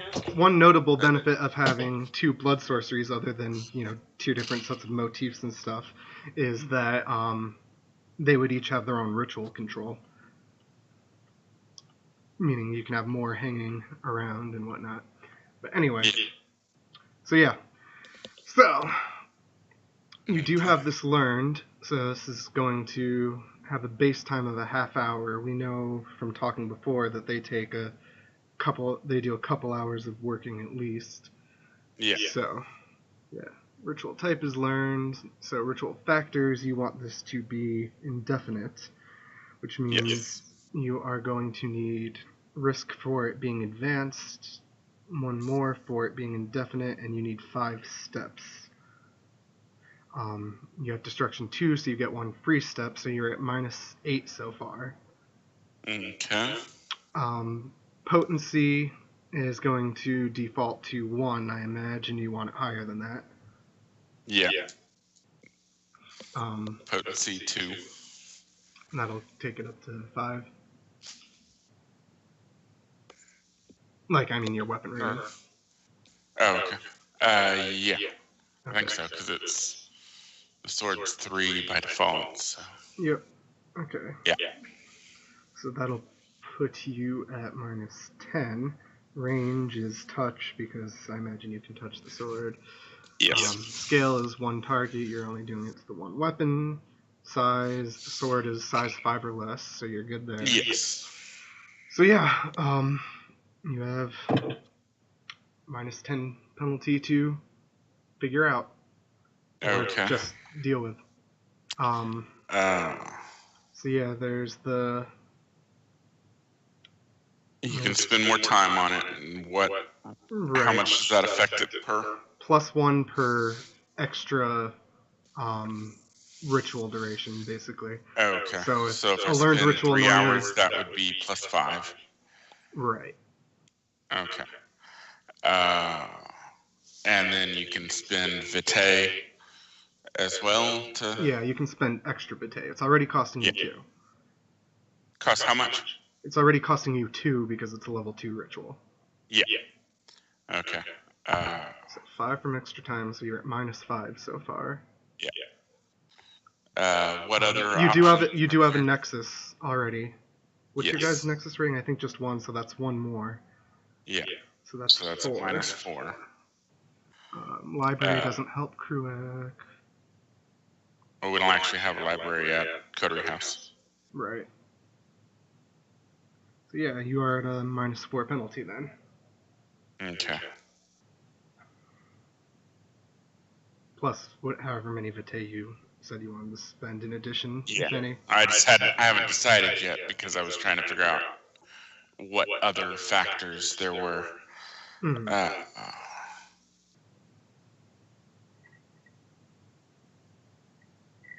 And can we spend willpower on it, or is willpower spent on it to cast it already? You can spend willpower on Kruak because it doesn't use yeah. willpower by default. Okay. So then I'll spend the willpower. That puts me at -1. And yeah, I'll go ahead and do a third vitae to break even. Okie dokie.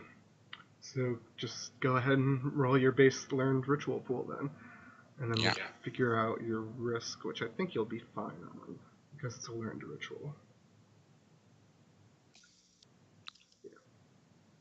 Watch this flop, even with freaking 10 dice. Okay. Or 9 successes. Hell. Alrighty. So your options for an exceptional success are you can improve a ritual factor by 1 step, you can treat a basic factor as advanced, you can apply a condition to yourself, you can regain 1 vitae that you spent, or you can subtract from the risk pool, but that won't matter for you. I will go ahead and take a condition. Okie dokie. I think there's actually one that's inherent to Kruak that's pretty good for it. It's like, where is it? Is it Raptured, or is that the Thebin one? Yeah, that's the Thebin one. Damn, that roll was ridiculous. Ecstatic, that's what it is. Yeah. Okie dokie. Let us give you Ecstatic. I believe I made that card right. Distracted, Druid. Ecstatic, here it is. Doop. Doop. Doop. Lord. Doop. I was already trying to take it. It enlarged two times while I was trying to take it, so it kept taking away the take option. Yeah.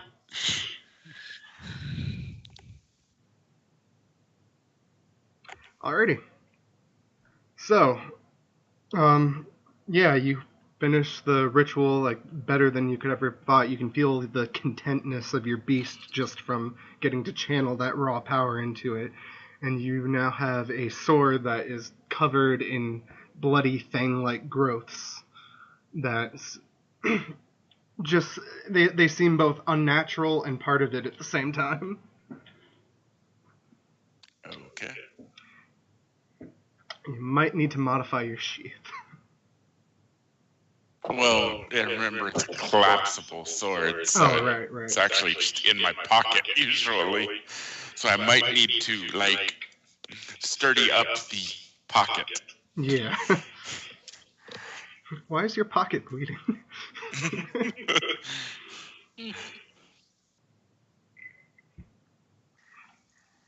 Well, blood sorcerers don't have paradox, so. Yeah.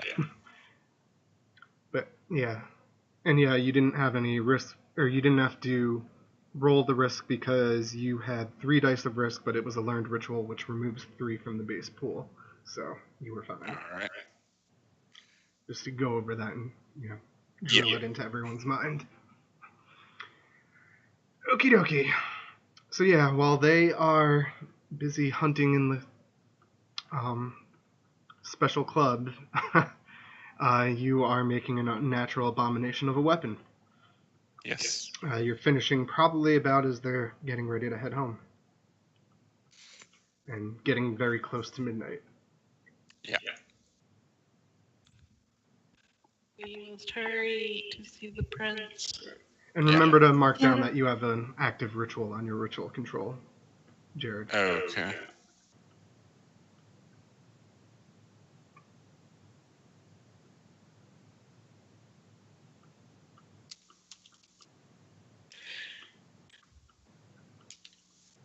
How many active rituals can we have?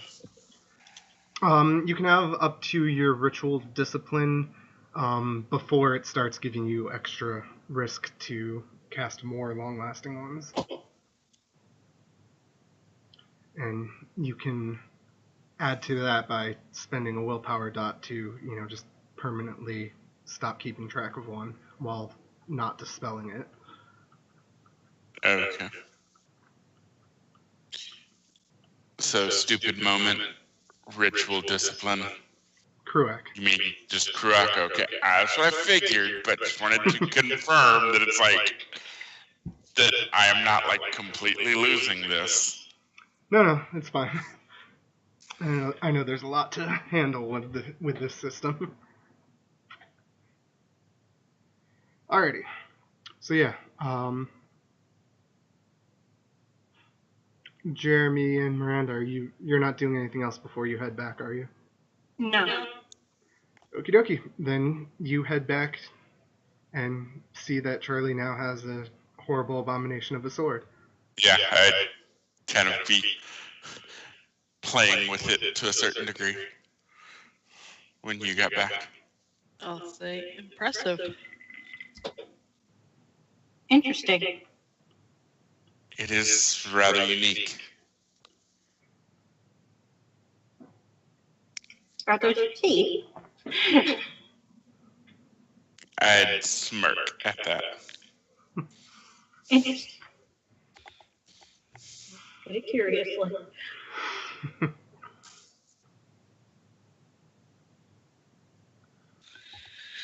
Alrighty. Well, like I mentioned, it is getting close to the meeting time. Yeah. After that, I'd say we should probably get underway. Miranda would go upstairs just long enough to put on something a little dressier and then come back down. Makes sense. Mm. Okie dokie. Are you heading to Elysium to talk to him first, or are you just going to meet him at Kalen's place? Head to Elysium to talk to him first. Yeah. Alrighty. You head to Elysium then. There aren't a ton of vampires there tonight. But the prince is there. He actually seems like he's getting ready to leave.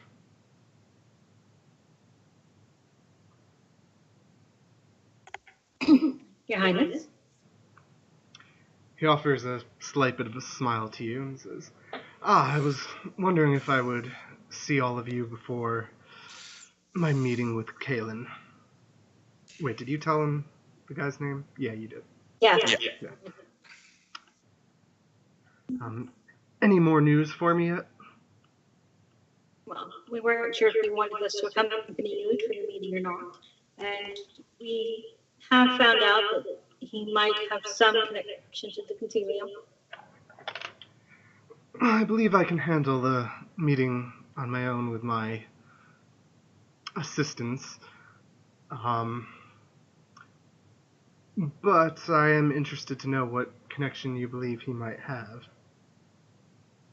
I think it might be something similar to the same connection he has with us. Asks him for information, doesn't give much. I see. Well, it's worth keeping an eye on. Perhaps I can dig a little bit more out of him when I talk with him. We'll have to see. Do you keep me updated on anything else you find out? No, Kind of motions to the ghouls to follow him out. As he heads out, you do, kind of catch a glimpse of the bishop being outside, though you didn't see him when you were coming in. He is hiding.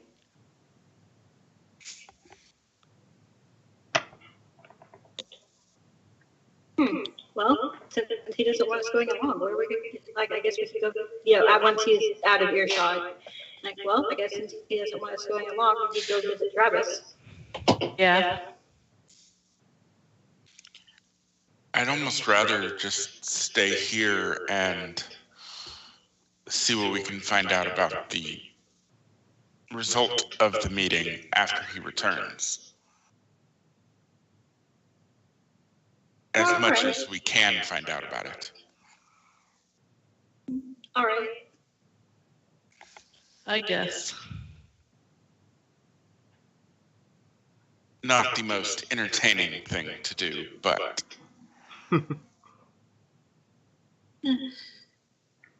Alright, so you're basically going to just, hang around, make small talk with the other kindred that come in and out? Yeah. See what gossips on the vine. Right. Yeah, you talk with a few random kindred here or there.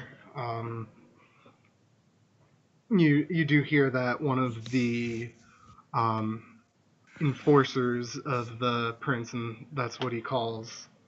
He doesn't have sheriffs and hounds. He has something that's kind of a combination of the two. Which means, they both look into breaches of the masquerade and other laws, and they handle the punishment and bring people in at the same time. So he has a few of them. But yeah, you've heard that a few of the enforcers have dealt with a few more revenants than would normally be expected. And revenants, if you don't know, out of character, are basically the weak, barely vampires that kind of come up from accidentally draining someone or not putting the full effort into embracing someone, that kind of stuff. Step between ghoul and vampire. Kind of. That was the best quick description that I came up with while I was reading it. With the previous game. Right.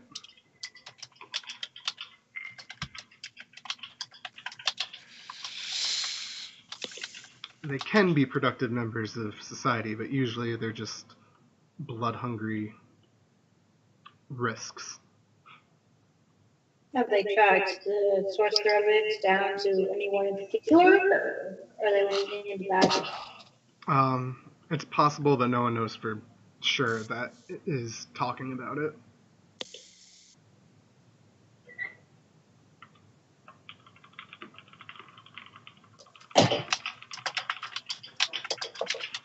Yay, I flopped my kitty, now I get to pet her belly. Until she scratches you. I'm too fast for her to scratch me. I hear echoes. It's Tassie's fault. Probably. Bad Tassie. Alrighty. So yeah, that's basically it among other, generic gossip. That doesn't really mean much. Eventually the prince does come back with the ghouls, and they all seem fine. He seems to, just start heading towards the back. Again, the bishop isn't with him in here. At least not right this moment. I would try to, basically send his way. He's heading for the back. Do you, rudely interpose yourself, or just kind of make it obvious you want to talk? I make it obvious I want to talk and start walking beside him, sort of thing. He offers you a smile and gives you a quick, curious, talk now kind of look. How did the meeting go? Went well as expected. I can't say I was expecting one of his kind in the city. They're usually more often seen in larger towns. Then again, I guess given the nature of Kindred Creek, it's not entirely surprising. One of his clients? Yes, he kind of looks like he's searching for the term a moment, and then kind of goes I I don't feel the need to go into it. It's pretty clear he forgot the obvious term and he's not going to say it. He's not going to admit that. He's not going to admit that he doesn't remember. He knows what it is, but he doesn't actually remember the term. I think that we were thinking that he was something different than what you found out. So, what is he? It's I'm a very busy man, and he picks up the pace to head towards the back, and one of the ghouls interposes. One of the ghouls goes to interpose himself in front of you. Skip around him.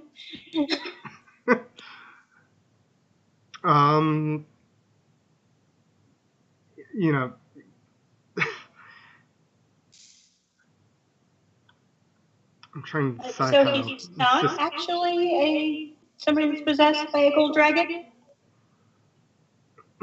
He kind of, scowls a bit and says, "Kind of is, but I'm not sure that's the best way to put it." Now, as I said, I'm very busy. Please leave me alone. And since you are still charmed for, I think, another hour or two, you kind of want to listen to him. Because he does seem kind of bothered now. Of course, Your Highness. My apologies. And with that, he heads into the back. She'd let him. The bishop does eventually find his way inside the Elysium, though. She'd head. She'd what? Head for the bishop. He offers a smile and says, "How can I help you, my wayward child?" I'm hardly wayward. I know exactly where I am. Of course you do. How did your meeting with Kaylin go? Oh, it went well enough. So, what is he exactly? He kind of smirks a bit and said, Well, he's not exactly possessed. I don't know if you all have heard of the Begotten before. Have I? What do I roll? What's your occult score? A 4? Yeah, you probably heard the term before. You likely haven't met one, but you know that there are creatures called Begotten that more or less have a soul that is a monster, is the best way to put it. It's not quite like the beast. It's more like a, something else, something external that is now their soul. Oh, interesting. Oh, I'm glad the meeting went well. Yes, I don't think he's going to be causing any trouble. Prince seemed content enough with their agreements. That's good to know. Oh, thank you. He gives you a polite enough sort of nod. She'd walk back over to Jeremy and Charlie.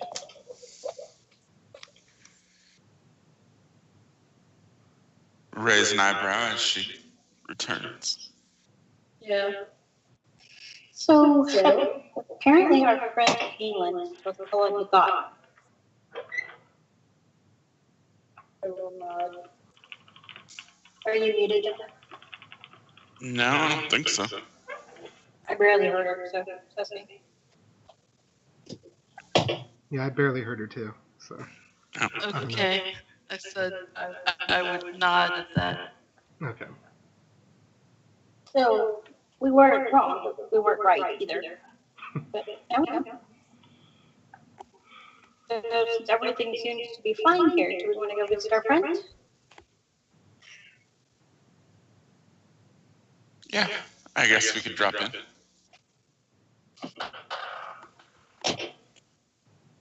All right.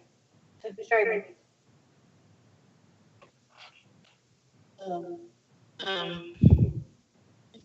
I think Charlie's driving. Okay. Okay. Alright.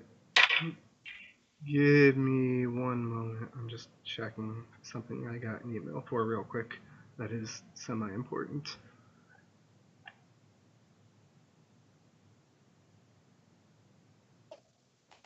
I heard her meow through your mic. Yeah, she's crawled up here on me. Probably telling on me for flopping her and getting her belly. She gets your belly. Poor him. Poor him. New notification.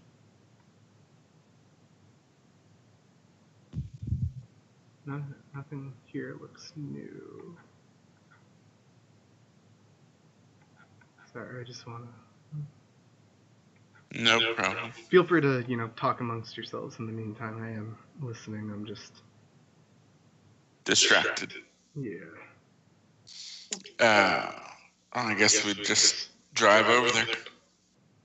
Yeah. Should ask Jeremy what he thought of the club. It was an interesting place. And that's just the upstairs. You should see the downstairs sometime. Maybe.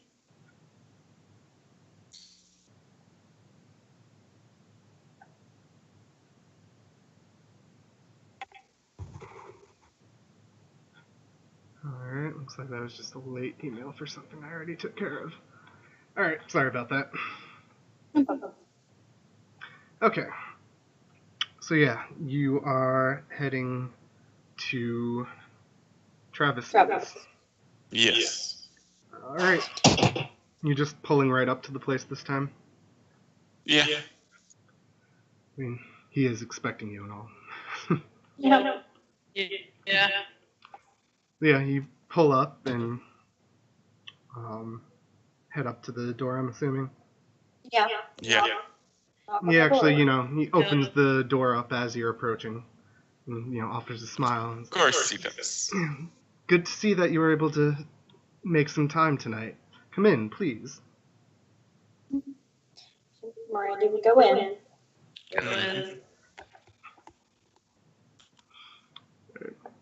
It turns out we weren't needing the meeting we thought we were doing that anyway, so we have plenty of time.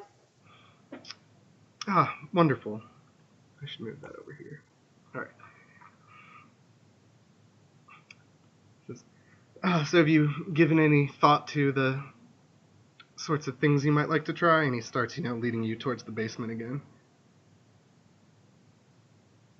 Well, I tend to specialize in creation and transmutation.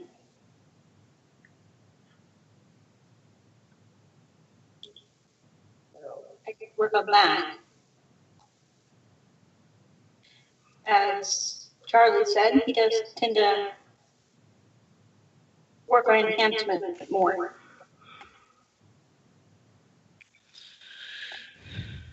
I think that would be the best to see whether or not what we do is compatible with what he summons. He gives a bit of a vague nod at that. As you get into the basement, you see the same creature there as before. It's more or less kind of pacing. You kind of get the feeling like it's been, patiently waiting the whole time the whole time since you last saw it. Patiently, right. Right, so to speak. Pacing like a tiger. Need to find a good picture for the creature.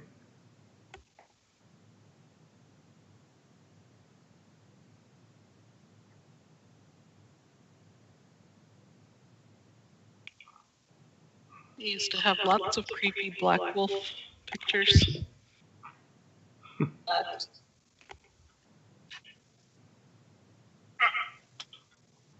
Maybe this will work.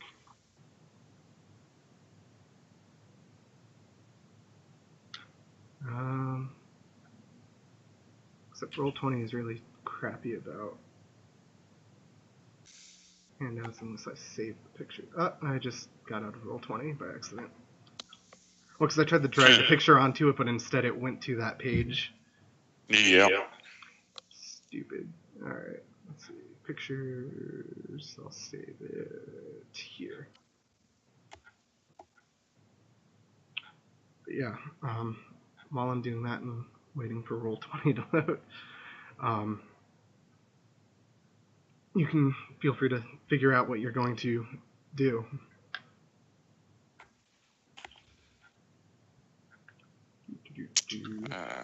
Let's see.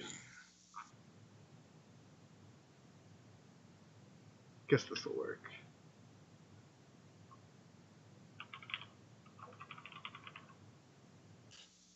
So, probably the safest one for us to test would be a protection spell, or a protection ritual to protect against physical magic. There you go. There's a nice weird wolf image. Cool. It's got two tails. Yeah. Except, as I mentioned, it doesn't have glowing eyes so much as just even emptier spots.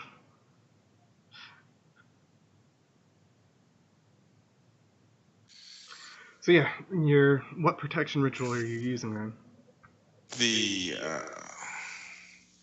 custom one to do, it was protection to protect against physical magic with a pagan physical totem on the chest.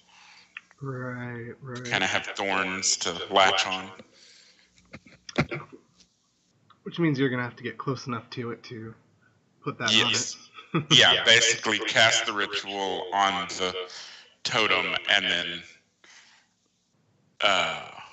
offer it to Travis for him to put onto the wolf. That works. Do you want help with the protection? I have protection of 3. Sure. Well, you don't have an altar here. Or that's right, we don't have an altar here, so we can't do it together. Okay. Alright. So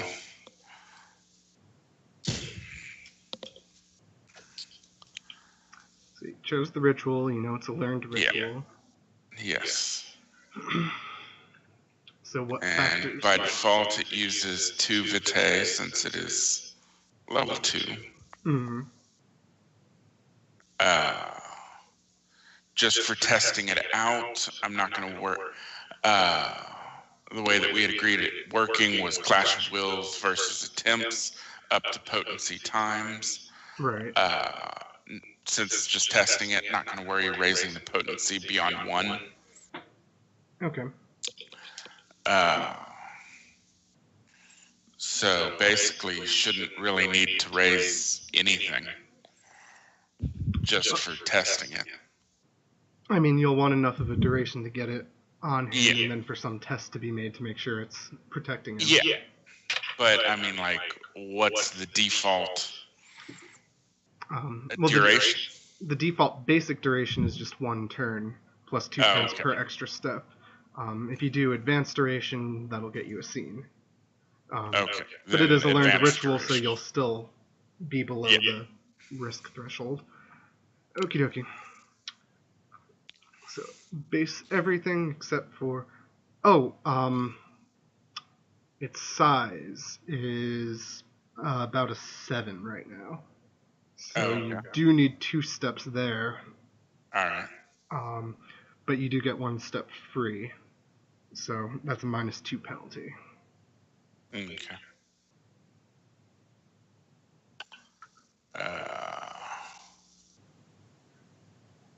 And I'd go ahead and take an hour to do that down to -1.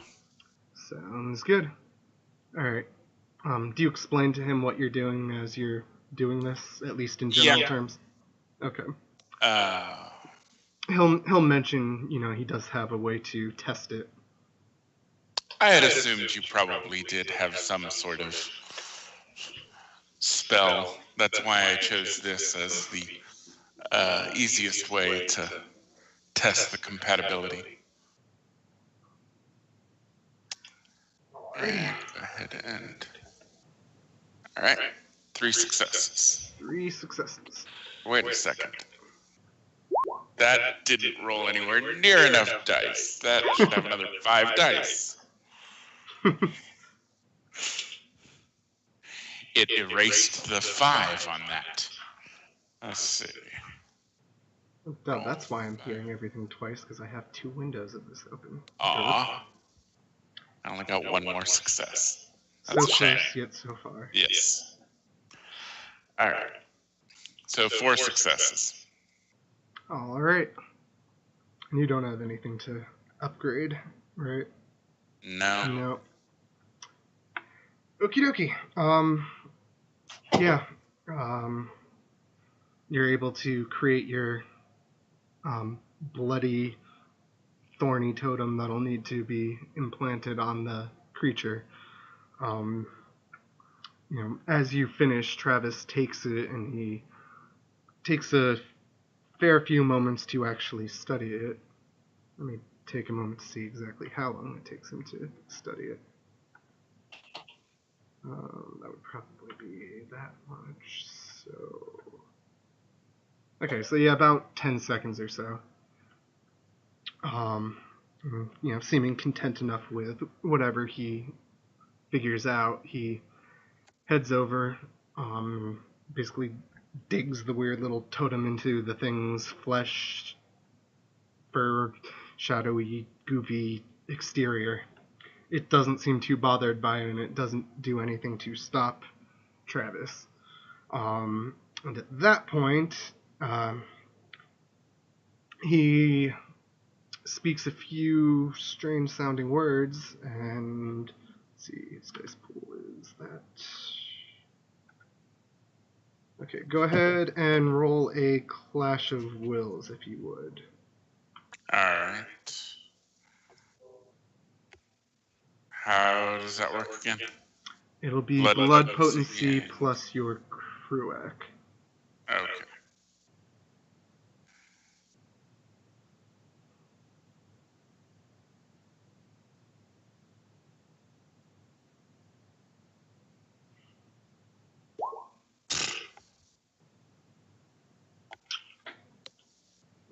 Okie dokie. Crappy roll. Yep. And you only had the duration of the scene, so yeah, you wouldn't have gotten any bonuses on that. Alright, Yeah, so as he casts his spell, the little totem thing kind of like cracks and bleeds a little bit more or less as it fails to stop the magic, and you see the creature shrink down a bit. However, he still seems content enough with the results of that as he looks it over and says, "Well, it didn't seem to stop what I was trying, but it looked like it might have been able to. Like your magic was affecting him, at the very least." Yes, it did seem to affect him, just your magic seemed to overpower it.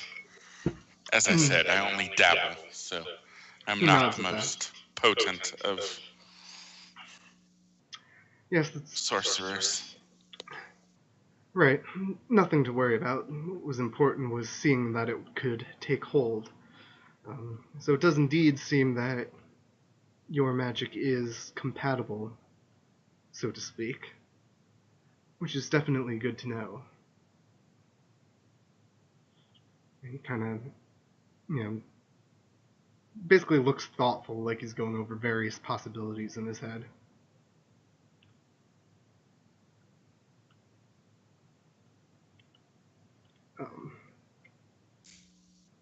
Do any of you say or do anything while he's pondering? I'm looking at transmutation to see what level of transmutation I would need to affect the thing.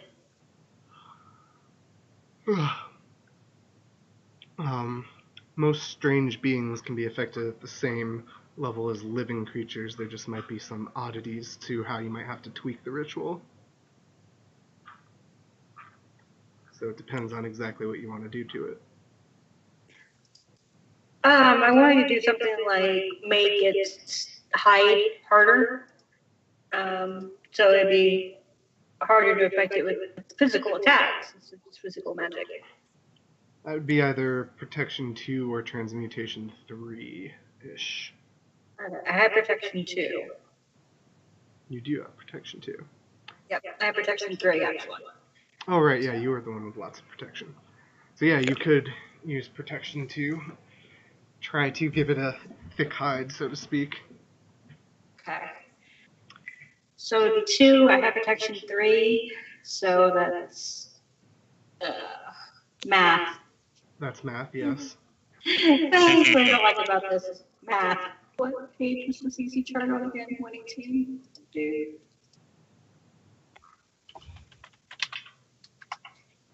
Having to go back and forth. Okay.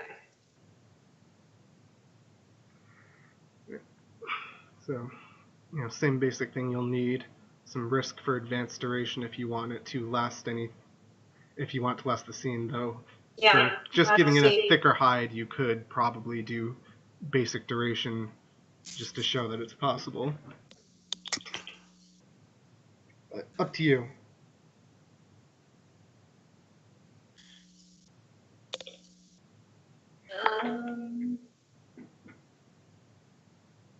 Yeah, we'll go ahead and make it last like 2 turns.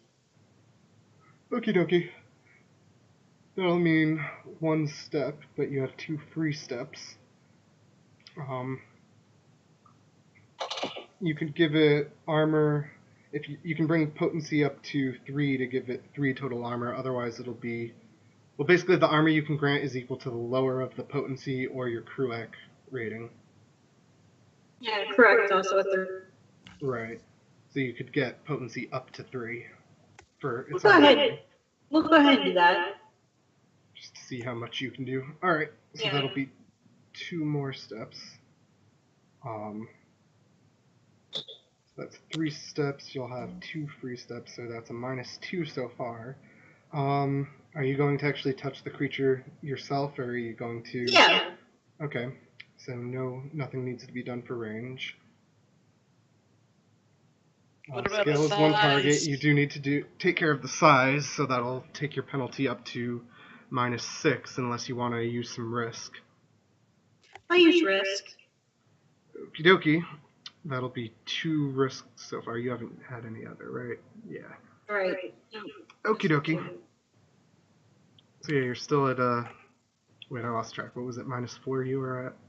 So Yeah. far? Yeah. So yeah, you'll have a -4 penalty and you'll have 2 risk, but since your rating is higher than the ritual level, you will be fine. Okay. Because each step gives you 2 free risk, basically. And how much Vita does that cost? Costs equal to the ritual, right? Right, so 2. So yeah, he's plenty happy to you know, have another experiment done to see how else it can be enhanced. Okay, and I'm at a -4? Yep, -4 from the factors. And then, Alright, so I'll go ahead and spend 2 Vita, which will take it down to a -2. okay. Oh, and I completely forgot. This definitely is. Well, no, this isn't really suitable to Kruak, per se. They're better with Lokai. This is more of a Hallow. So yeah, never mind on that. So yeah, 2 Vitae, so you're down to -2. Okay. Manipulation plus cold. Is this something you have learned? No. Right. Okay, so yeah, you don't get occult then. Remember, it's just manipulation plus protection. Because it's improvised. Okay. I don't think I have anything like this learned.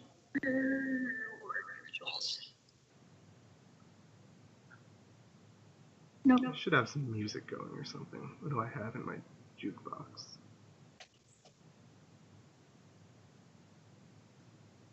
No. Okay. So, since we have the same was correct, we just say roll manipulation plus correct. Since it's the same number of dice. And I don't have to put it in, and then I'm at a -2.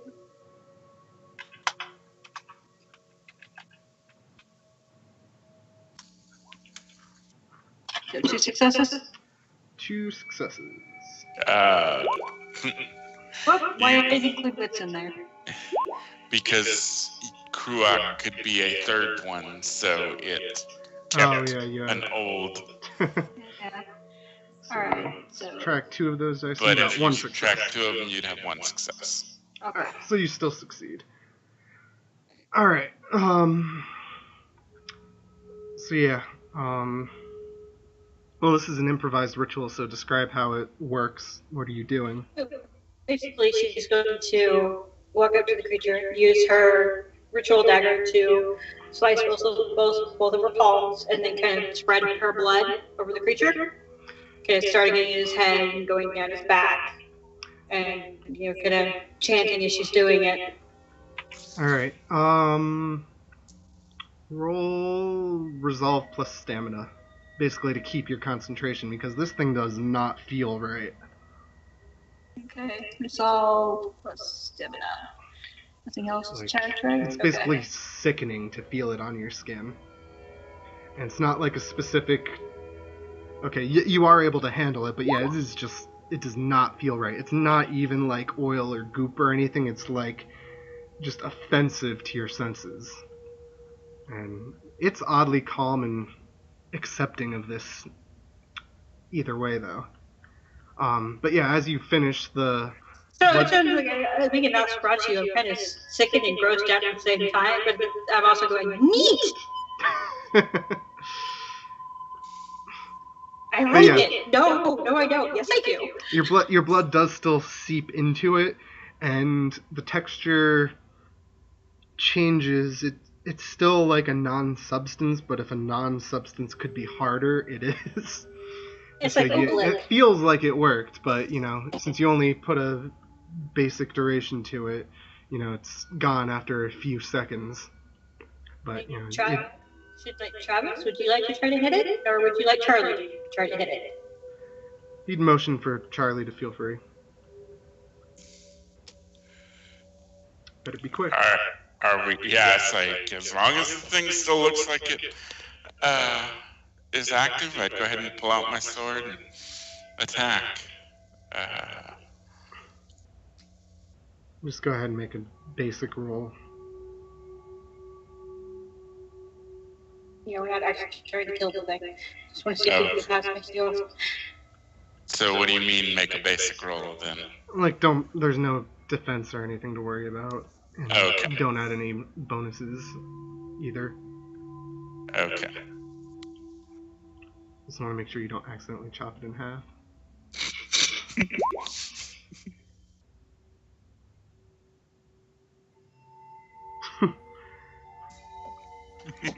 Well, with that exception, I'm imagining you can pull your punches, so to speak. Well, then again, Yeah. But yeah, basically you I'm chop trying at not it, to and kill the thing. there's definitely some resistance to it, and you cut through it. It gives you a bit of a growl, but it's like, as a chunk of it, falls away, it kind of just fills back in. It clearly wasn't an important chunk.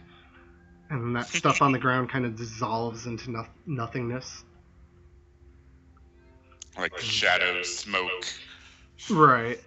It more or less looks like it's already back to being completely healthy afterward. But yeah, you definitely did feel some discernible resistance to it. Yeah. That seemed to work. Travis seems to, be taking some mental notes of that and says, "Good.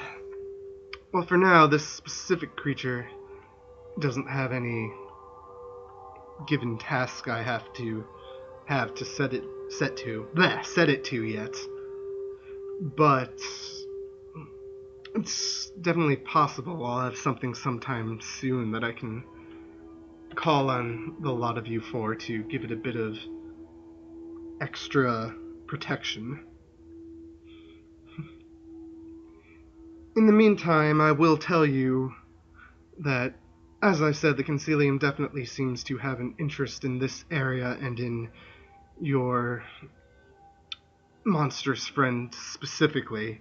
I've definitely been seeing them a lot more lately than I have otherwise, and it's not just because they've sensed something else going on here. If I learn anything else, I'll find some way to let you know. That's much appreciated. Yes. Of course. It definitely seems quite fortuitous that we ran into each other. I'm sure that we'll be good friends. I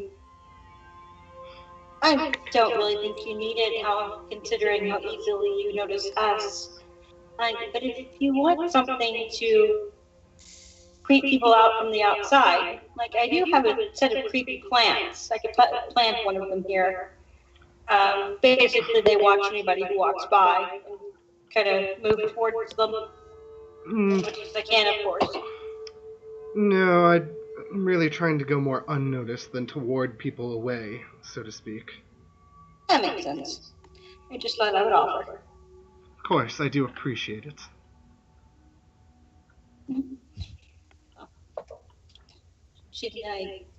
Do you have a number that we can get in touch with you at? I can certainly give you mine. Yes, I suppose I do, and he'll, rattle his off for you. Should you go ahead and give me her number? Right, and, he puts that in his own little phone. Which seems kind of old, but yet in perfect condition. And oddly responsive. A Nokia brick. Yeah, more or less, basically. One of the things you cannot break, no matter how you try.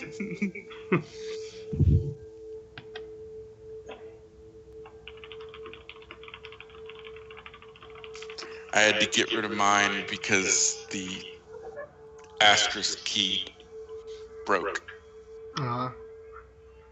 After I had it for 3 or 4 years. Right. And the only reason that even mattered is that was how you unlocked it. Oh, right, yeah. That'll do it. So yeah, he, more or less kind of, leads you back out. Because he has some things to do. Okay. Yep. Wave bye-bye. Wave bye-bye, and then I will, once I have what I need to get back, Yes. I will invite Jeremy and Charlie to come with me again. No, thank you. Are you sure? Yes. Look at Charlie. I would sigh and say, well, as Jeremy said, that's really the best way to feed. He'd take his head and walk off with it. I mean, I imagine you guys would be dropped off on the way. Yeah. Yeah. Well, I mean, my car, so Yeah. Drop Jeremy off. drop Jeremy off and then go back. That works too. Suppose I can complete that little circle. And I will go ahead and go for meeting. Yeah. Now to figure out what I would do.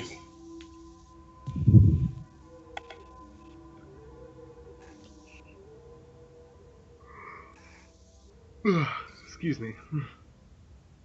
I guess manipulation, empathy to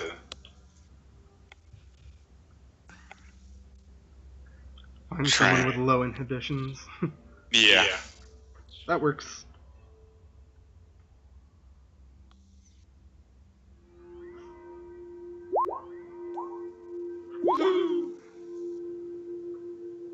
Alrighty. You are each able to find a vessel to feed on. Yeah. I will take 3. I will take 3 as well. Alrighty. Okie dokie. Is Jeremy doing anything while they eat? Well, it's probably too late for that. I guess not really. Alrighty. Jeremy waits patiently as you all eat. Well, I'd probably read or something like that. Right. Work on the designs for what you're going to have your building look like. Actually fill out that paperwork so I can give it back to Leah so she can give it back to... I already did that. Yeah, that was Okay. taken care of already. Okay. Which, you know, will probably take a few days to hear back on because bureaucracy. Oh yeah. Yeah. Hey, wait, you don't want to take a mortgage out with a bank? You're just going to buy it outright? What?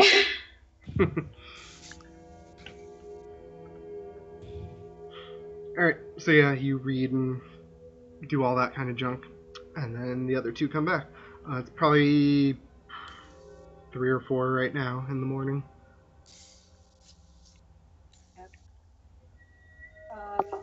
I can't think of anything else I was going to do.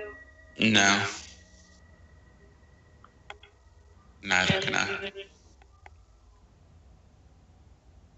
Alright, My eyelid is twitching. I'm sorry. That is always annoying. yeah. Alright, Okay, well, it's then I done.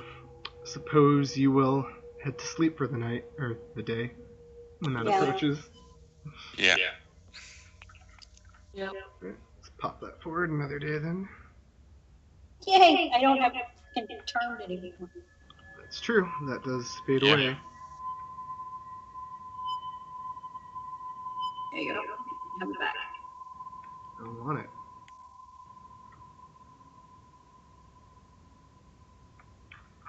Alrighty. Are feeding grounds separate from herd? What?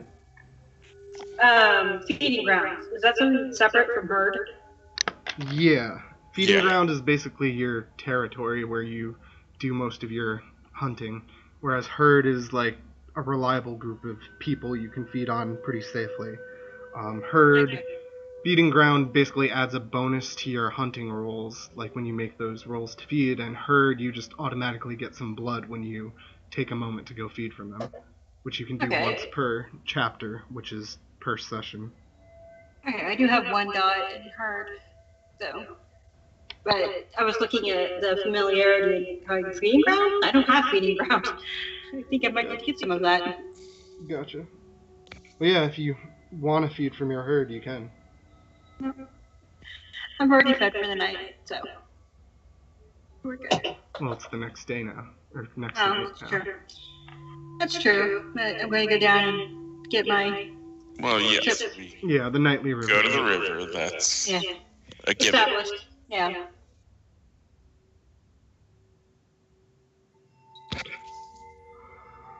I guess tonight, we're haven't heard from Travis, haven't heard from Caitlin. I guess we'll just go and hang out in Elysium and see what's going on there. I am going to make, like early in the evening still, I'm going to make a call to my family, the Maliks, and, or Maliks, I don't know how you pronounce that. Alright. Anyway, we're going to call them to set up a time that we could get together. Just so I can see how they're doing. Alright. Yeah, you call them up. They seem to have a bit of time for the evening if you want to visit them. Alrighty. I want to be mean and put them in mage territory, but I imagine you wouldn't have set up a rapport with them if they were over there. Yeah. Yeah, we'll put them... Where's the circle thing? Let's see. We'll say they're over here. I suppose I should... Cool. Back. Nope. Here. Alt.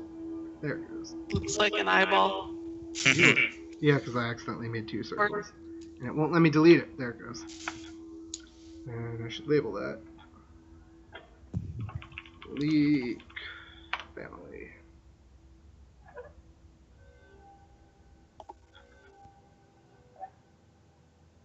Such a fancy map. Map layer. All of A this. fancy what?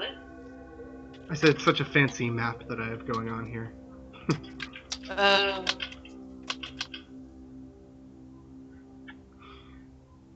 Alright.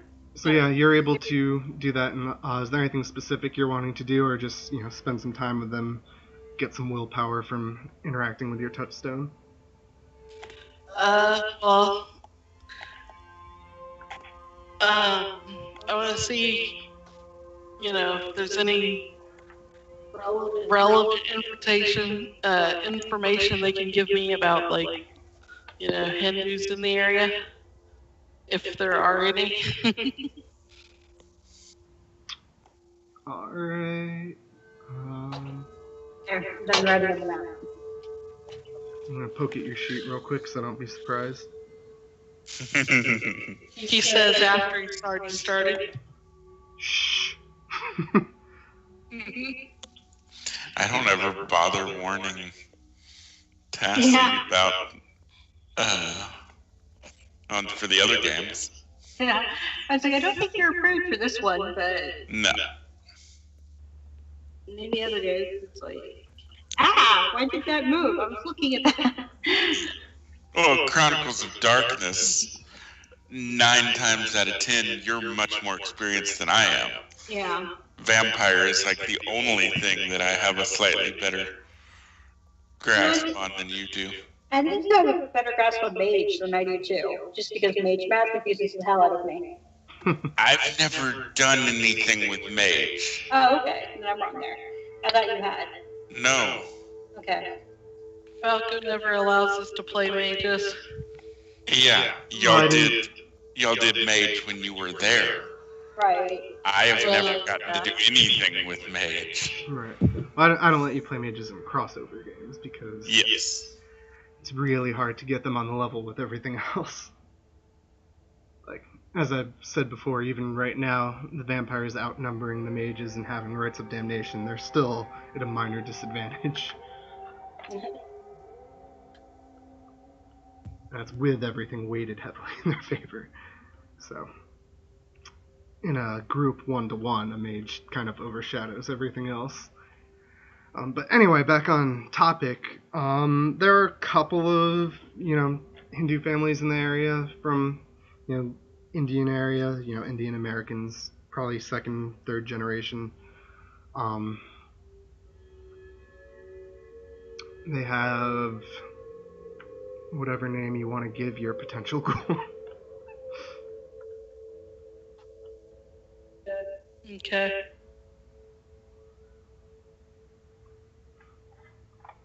Yeah, there's definitely not a lot of them in this town.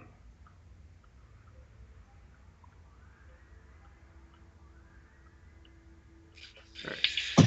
So, as mentioned, you will get a point of willpower for spending time with them. Thank goodness. Not like I was down by much, but down by any, you start to get a little paranoid. Especially with vampires, where you can't just wait it out. Yeah. I need to figure out how to get with my back. So Miranda was going to Elysium. Right. Is Charlie also doing that, or is he doing something else? Yeah, I'd also go to Elysium. Alright. Is there for an item-based touchstone? Is there a way to still do an interaction that would gain you willpower, or does that not work as well? Like if you spent some time alone, like holding them and going through your memories of the people they came from and that kind of stuff. Okay. Not something that'll work constantly, but yeah, you can do that every once in a while. Right. I need to go spend time with Lila. She's my touchstone. Yep, a nice, safe changeling touchstone. Nothing can go wrong there. Ew.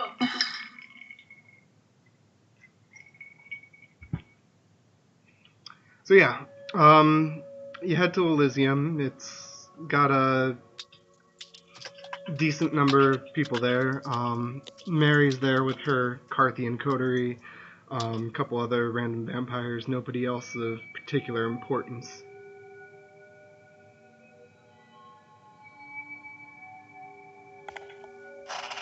So,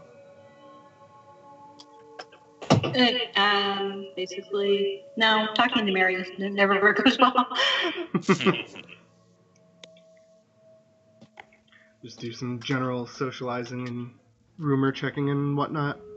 Yep. Alright,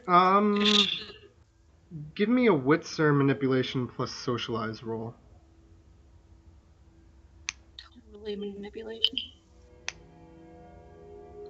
And Charlie can help if he has anything there.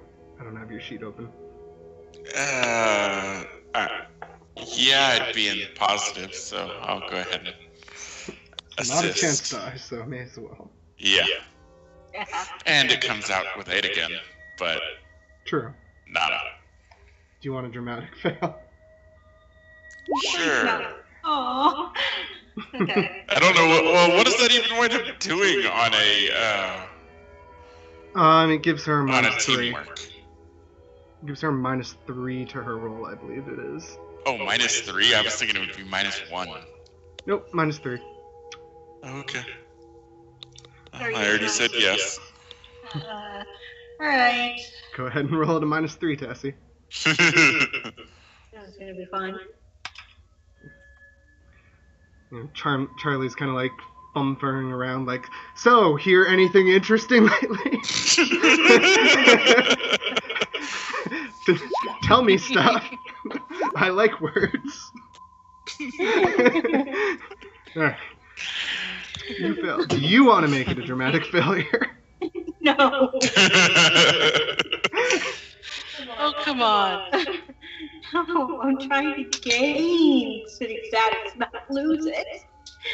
I basically going to tell Charlie, hey, why don't you go talk to Mary for a while? you basically have to clean up. You have to clean up after Charlie, so you don't really hear much or learn anything of interest. No, he didn't mean that. He meant... Right. Nice. And after I got it all kind of smoothed over, I'm going to tell Charlie, just don't talk to Court anymore, okay?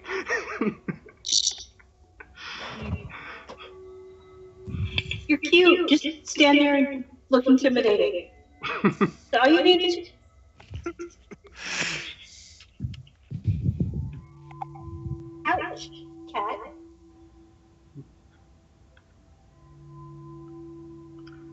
Alright. So yeah, don't find much. Mary definitely says a few choice words about Charlie's decor, and that's coming from a Carthian, so...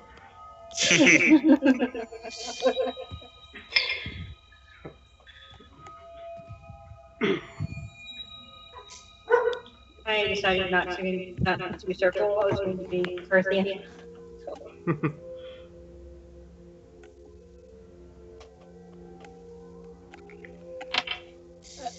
All right, so I'm basically going to tell Charlie to have fun, and I'm going to text Leah and ask her if she's got time to hang out.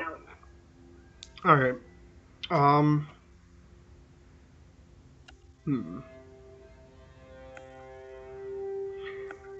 Yeah, Leah texts you back and says she kind of has time to hang out if you, are willing to go exploring with her, and she puts exploring in quotes, which you can imagine means not in the mundane areas. Yeah, I'm totally willing to go explore, Leah. Yeah. If I'm still nearby, I'd ask what you're up to, because you probably kind of show that on your face. I'm just gonna go spend time with Leah. That's all. Like, try to look innocent.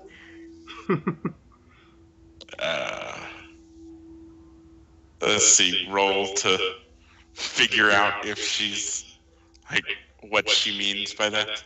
Wits plus subterfuge or empathy. And I'm rolling manipulation plus subterfuge. Yep. Something is tickling my ear. Gonna make that a chromatic failure? No. I am up to nothing. I am sweet and innocent and never do anything wrong. Exactly. And you believe that for some odd reason. Yeah. For some reason, I believe you this time. But, well, if anything dangerous comes up, Okay, no need to call. We will call you. And then I will take my car and go to wherever Leah wants to meet. Yep.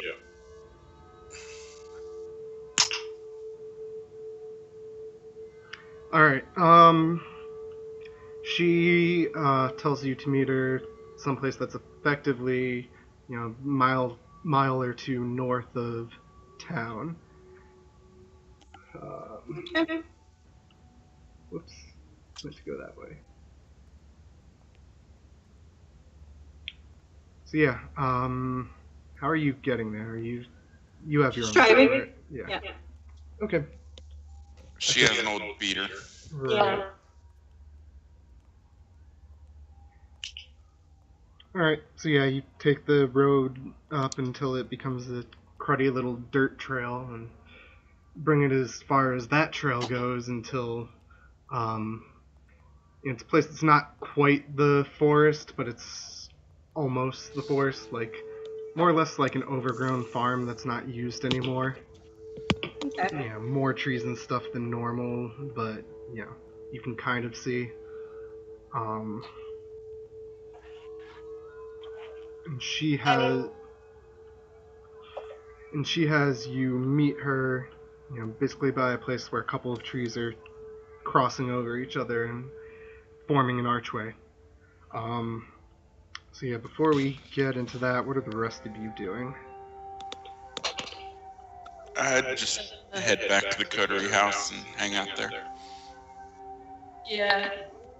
Well, I wanted to tell the Maliks to spread the word that I was thinking of opening up a Hindu church. All right. And, if anybody's interested, have them give them my number, and then I'll go back to the coterie house. Okay, let me make note of that. Spreading, not speaking.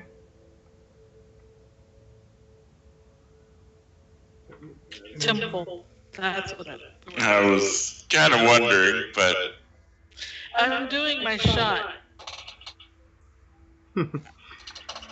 All right. I don't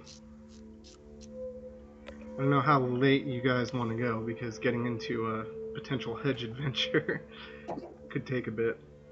yeah. What is it? 9 o'clock?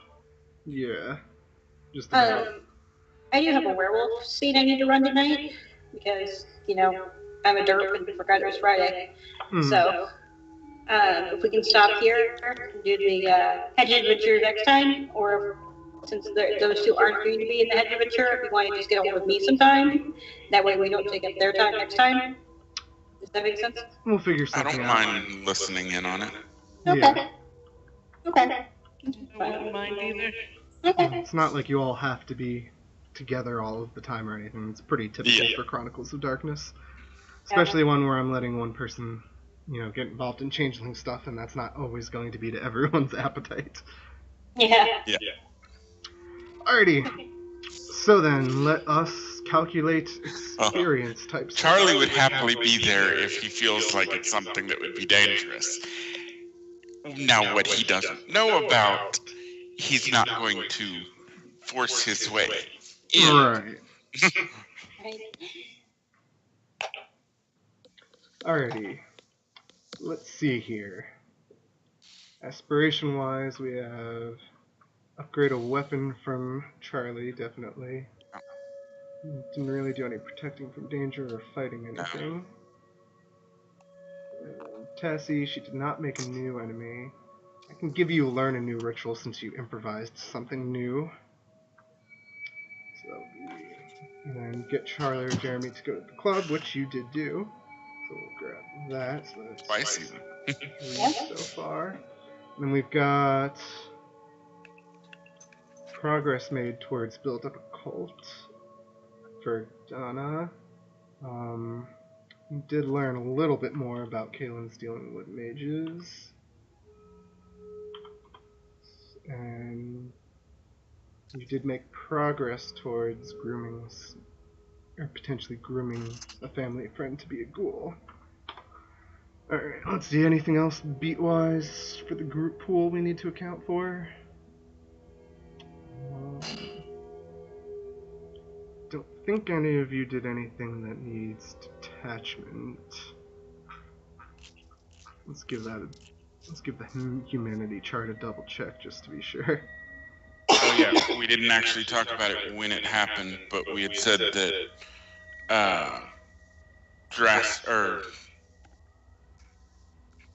I can never remember the word for it, but 5 successes, whatever that wording is. I am not trying to steal your condition. I was trying to look at it.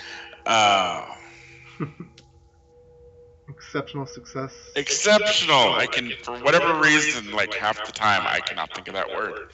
An exceptional success on a ritual does give a blood beat, correct? Yes. Okay. Oh, right, and yeah, you have that. Yeah. Alright, so let's see.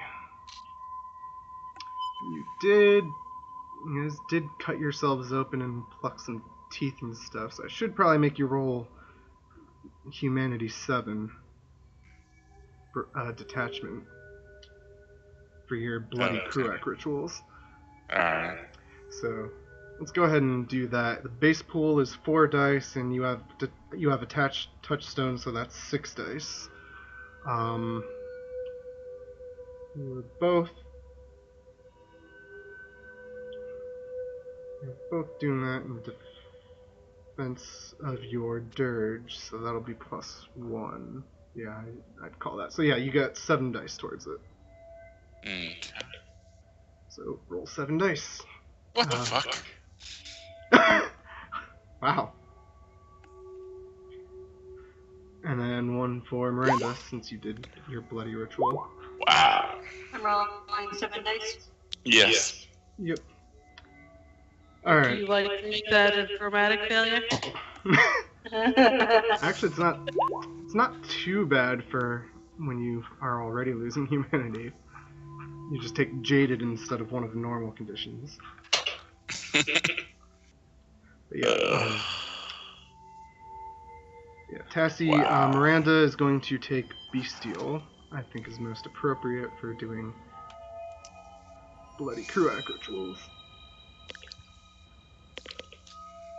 Since you would definitely need to hospitalize a human for cutting your wrists open. I mean, don't feel that. It's really easy to lose those first point or two of humanity. It's kind of expected. And Yeah, especially eventually you're going to want to be at 5 anyway, because Kruak will lower it to 5 anyway once you max it. So. Yeah, but I wasn't really planning on maxing it. True, fair enough. But Oh well. So yeah, did you say you were dramaticing or not? sure. I'll dramatic failure that. Alright, so 1 for that, 2 for the detachments.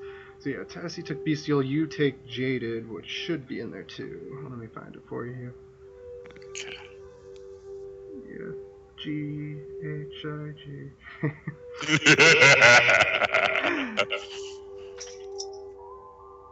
There it is, Jaded.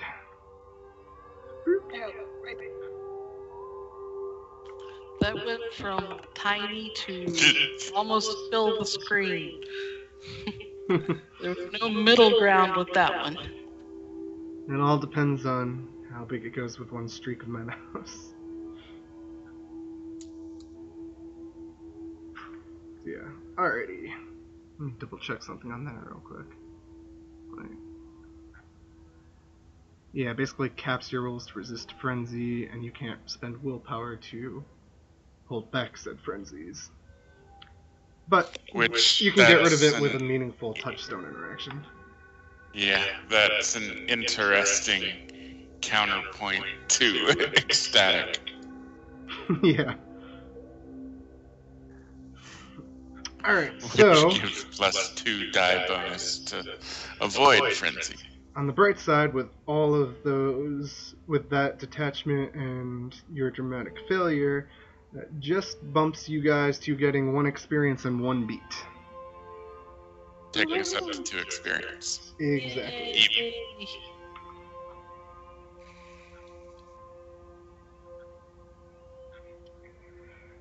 Alrighty, so with that, I'm going to go ahead and call the stream over. Anyone that has been watching, it says we have a handful of viewers. If it's being honest with me, I'm thankful for all of you for watching. Hope you enjoyed it. We're generally going to be doing this every week. Any week that it doesn't happen, I'll put something else in this time slot. I'll figure something out. But yeah, so there should be something here every week. Follow me because I want